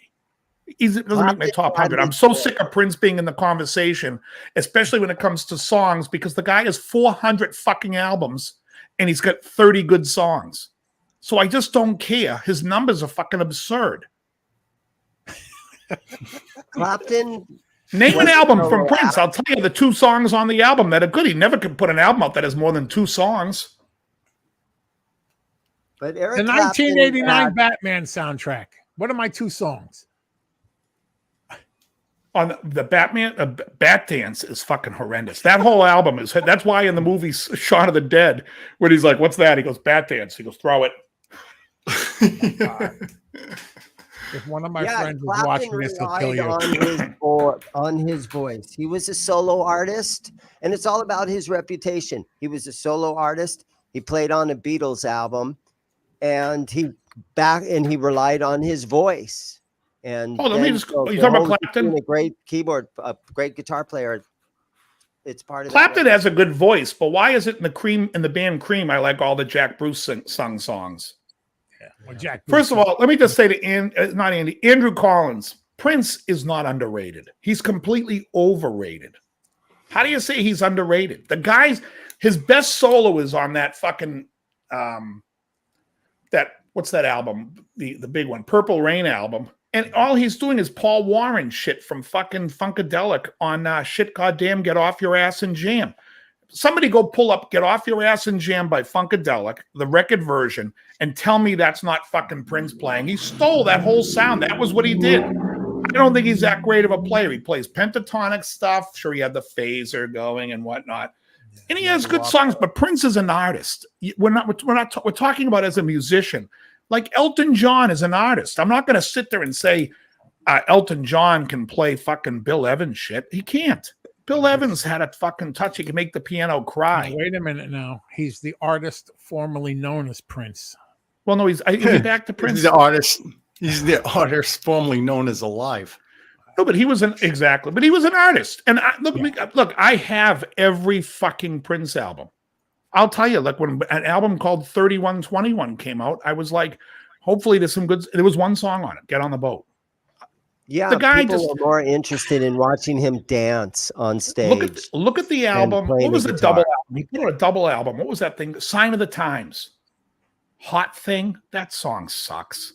You Got the Look. That song stinks. Never Take the Place of Your Man is okay, but it's just Manic Monday written again. I like Frank. I don't love Frank, but I like Frank. I like the song. See, again, I like Frank as an artist more as a guitar player, more than a guitar player. I like Frank as an artist. As an artist, I fucking love him. Have every Frank album as well. Love Frank. But if you said to me, you think Frank Zappa is one of the greatest guitar players ever, I would say no. And I don't think Frank would say yes. I think Dweezil's a better player than his father was. Because Dweezil could play all the dad stuff, but Dweezil's actually more of a modern player. I think Dweezil's fantastic. In fact, Frank that confession sounds like he was self-taught. Do you know what I'm saying? Frank Zappa. Yeah, he was. Self-taught. Yeah. It sounds like before he was playing guitar, he was playing bicycles on the Steve Allen show. Yeah, I remember that. That's actually true. I remember that. It is true. Neil Young is better than Eddie Van Halen. At what? Blowing dudes? Neil Young stinks. All right. Now we got number one. Every time I hear Neil Young play a guitar solo, I think of asking him, hey, what gauge strings are you using? Oh, I use 11s. Yeah, go lighter. Go lighter. You might want to hit the note once in a while. you might want to bend it up to pitch. Do us a favor, will you? You're fucking making my ears bleed. Stephen Stills is awesome. You've got to admit, no question. In Southern Man, when he goes into his guitar solo and he's just writing one note, his whole guitar solo is one note, just over. You don't make it that far into the song. It was kind of cool. When I hear Southern Man come onto the radio, my radio station's going Southern. I'm moving the channel. Kidding me? Yeah, I have no. Montgomery. I change the channel more times. You should now. All I do is I listen, which I love. I listen to Sirius Satellite, but they bought Pandora. So when I'm in the gym, I'll say play Slipknot radio. Anything I don't hear, anything I don't like, instantly gets a thumbs down. They turn it and they change the song. And you never hear it again. Because you know what? I'll tell you what I can't stand when these fucking new metal bands or any of these metal bands come out and they all have the acoustic, here's my feelings track. This is the song about my feelings. It's going to be on acoustic. And it's like, fuck you, dude. I'm listening to this shit till I can work out in the gym. I don't want to hear about your feelings. In fact, the last song, I'm pretty sure you don't have any feelings. Let's get it on. Let's move it on. Move it along, fellas. Now we got the number one spot. Number one spot. And here it is. Drum roll. Number Who one. else is it going to be? Jimi Hendrix. Yeah. And to be fair, that's nonsense. Yeah, it is. Yeah. And I love Hendrix. That's what Dane would call a name drop, right? Well, no, I think he was more of an innovator because he was able to take the fuzz pedal and his univibe and be loud and hear feedback and to be crazy with his guitar. Oh, he's a really good rhythm player. I mean, I have him in my top 5. I think and there was once upon a time you would put him. I love Hendrix, and he's not in my top 5 either. Here's a great trivia question for you guys. What's my favorite Hendrix album? Axis Bold as Love. Anybody? What's my favorite Hendrix album? Probably none of them. Is that what you're going to say? The answer is Robin Trower, Bridge of Sighs. Oh, that's right. That's right. You've said this before. I have. Robin Trower, Bridge of Sighs is my favorite Hendrix album. You wouldn't have that album if it wasn't for Hendrix, but I'd still, if someone said to me, listen, you're going to go to prison. We're going to give you music. You can have any album from Hendrix. I'm like, give me fucking Bridge of Sighs. I'll take Bridge of Sighs over any Hendrix album. That's the truth. We used to cover 2 Rolling Better songs, Hugh. Better songs. I don't think inferior player. Absolutely an inferior player, but better songs. He's a better artist. Hendrix couldn't sing. I can't. Yeah, I agree. Dweezil should play Dweezil 100. I've been saying the guy shouldn't be riding his father's coattails. I agree with that. I'm not into it. I don't want to see Zappa play Zappa. Or if you did Zappa play Zappa for like one night only a year, like a Christmas show, Yeah, I would be like, that's cool. But go out and do your own fucking shit. You know, go out and make your own. He did his own shit. In fact, I think that album, Confessions, is a fantastic record. I've got his stuff. Oh, it's all subjective, Cheech. That's what makes it enjoyable and why no one should take offense. Well, you remember his first one, Having a Bad Day? That's kind of a fun album. Yeah, well, Having a Bad Day was the first, and the second one was like My Guitar Wants to Kill Your Mama. Yeah, that one wasn't as good. Yeah. Who didn't make the list that you would put there? Gary Moore. Gary Moore, absolutely. You know, Hendrix' song Little Wing, though, I thought he sang that nicely, and I thought it was very somewhat sophisticated guitar playing, and it's a lot better to do, but all his mellow stuff, the song Bold as Love, One Rainy Wish, all those songs are beautiful. I love Castles in the Sand. Yeah. One of my favorite songs. He's a great player. Yeah, so he was innovative with his sound, you know. Nowadays, the only way you can be innovative with your sound nowadays is like John Roth is fucking where you tune a step and a half down to drop B tuning. That's all we've got anymore as far as new guitar players. That's all we can think of is let's tune our guitars a step and a half down. Yeah. And then go drop D. No, Ed, Billy Gibbons was not on the list, and that's another glaring omission. That's a wrong with that one. Yeah, I mean, I think only John Roth would be on that list for me. I think, we're talking about rock players. I think Matthias Yabs from Scorpions would be on that list for me. You know who I think is missing off the list? I like Joe Walsh. I love him. Joe Walsh should be on the list. Michael Schenker should be on the list. Yeah. Hey, I got to go, guys. I got to go buy that spaghetti sauce. All right, go get the sauce. Yeah, we're wrapping it up soon because I'm about to fucking fall asleep. Yeah, we're closing it up in a minute. Bye, guys. Yeah, Joe's the one falling asleep this week. I was nodding off last week. I've been sitting in the same chair all fucking day. We'll do a Beast Players one next week, Ruffalo. I just went through a fucking hurricane.